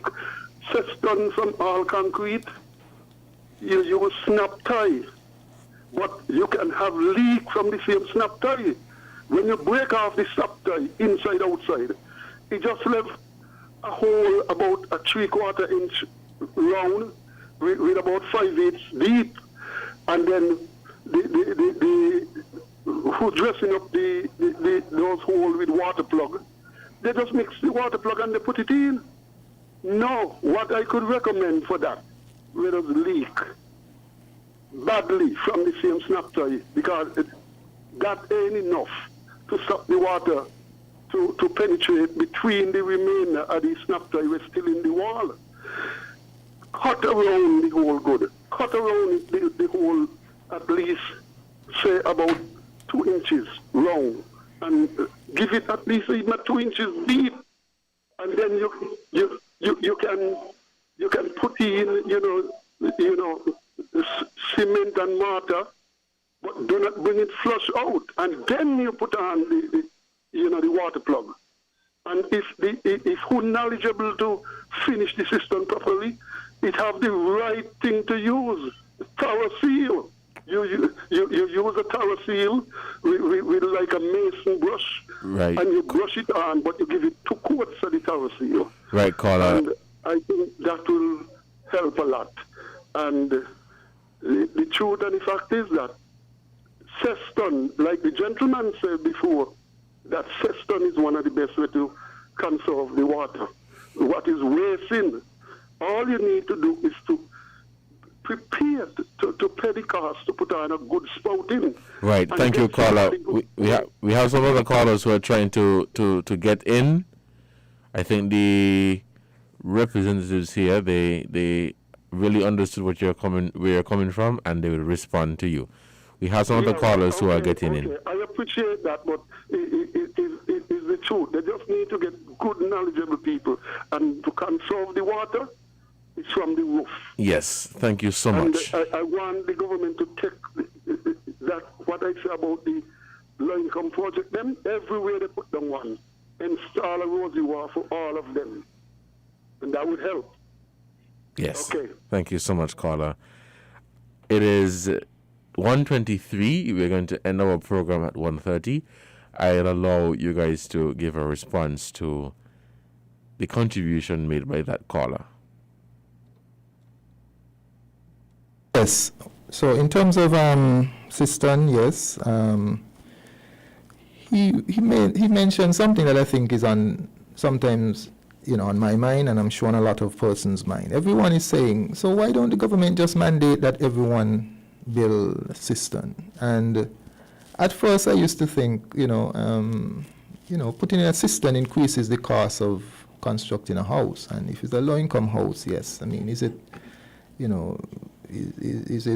a reasonable expectation or request, that you put that cost, that additional cost? Well,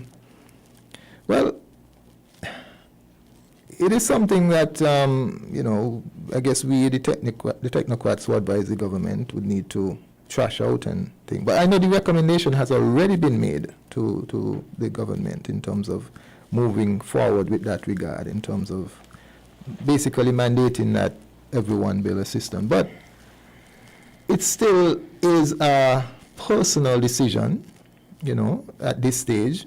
It is a personal decision, and sometimes if you're going to build in an area and you might look around and see one or two tanks on person's house, and you might ask them, it's your duty to do your due diligence and ask them, hey, I notice you have a tank on your house.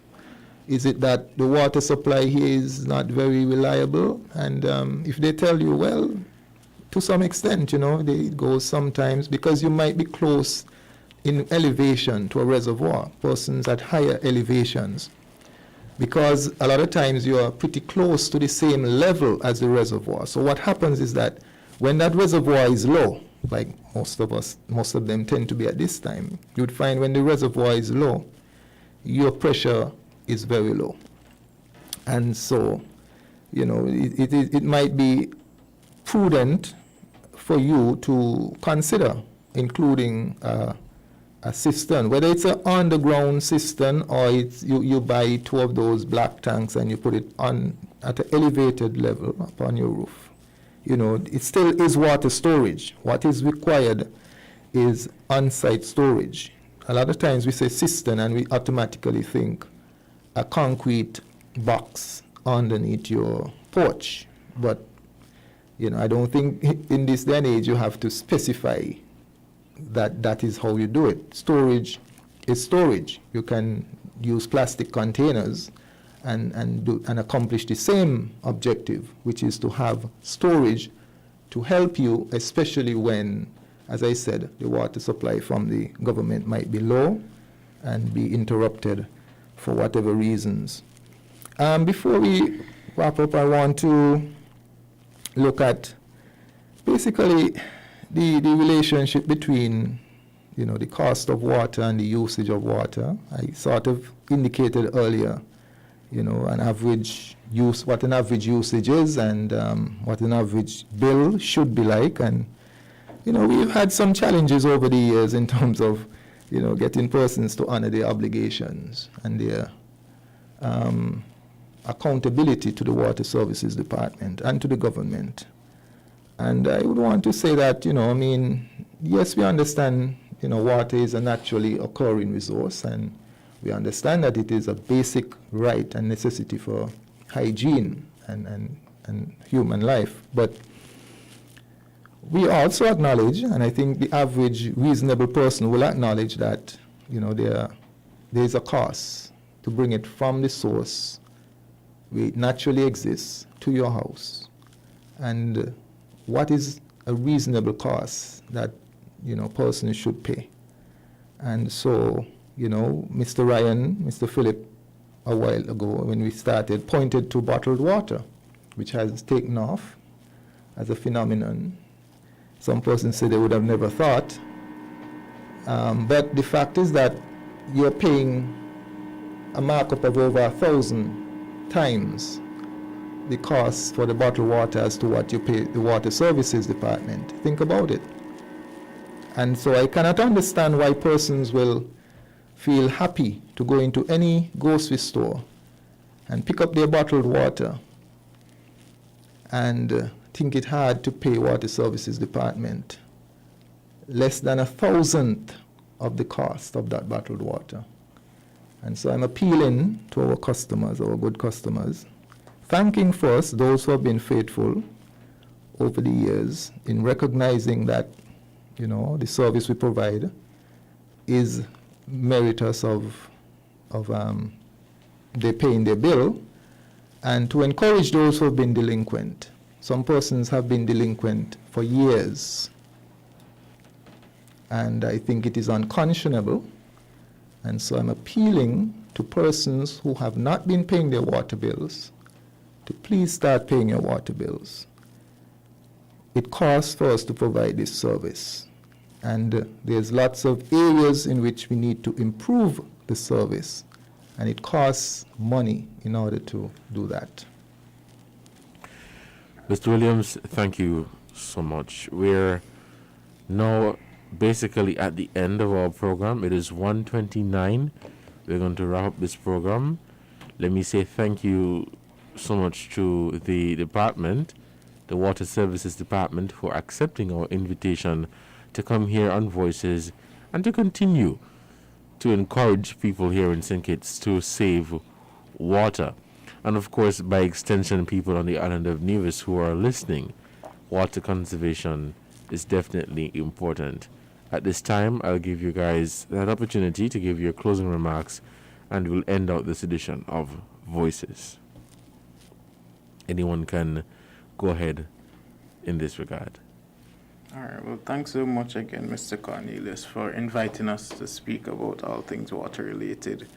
I would definitely just want to leave one last message with the customers that we don't have an infinite resource of water to supply you with. We need for you to be conscious of your consumption. We need for you to do the right thing, and as Mr. Williams said, think about your neighbor. And I really just want to push that narrative that we need to do more as individuals, because we at the department are doing all we can to ensure that you have a continuous supply of water. And once again, thanks so much for having us.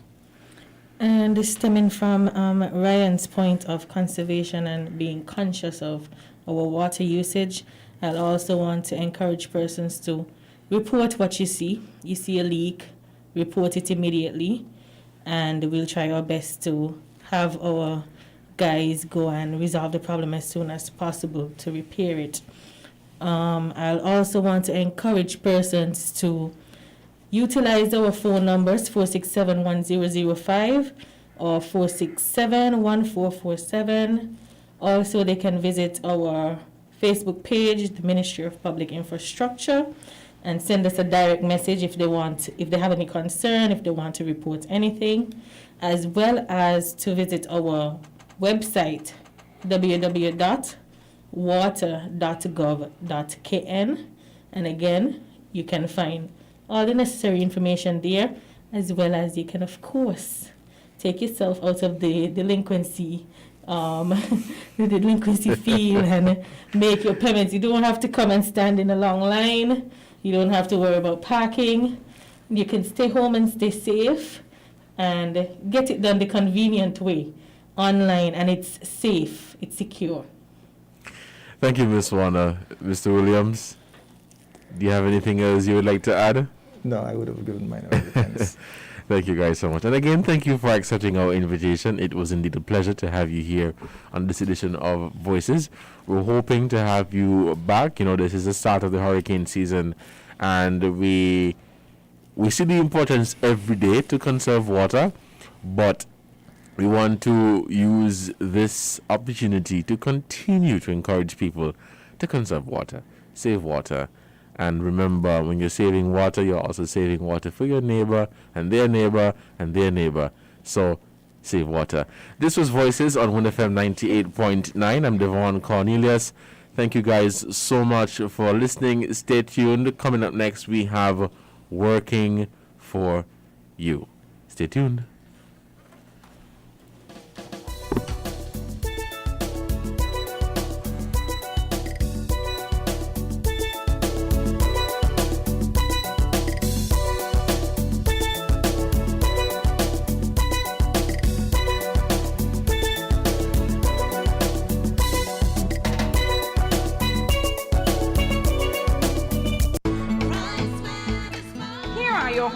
Value Mart IGA Value Club Blue Tag Specials for May 20th through June 2nd. IGA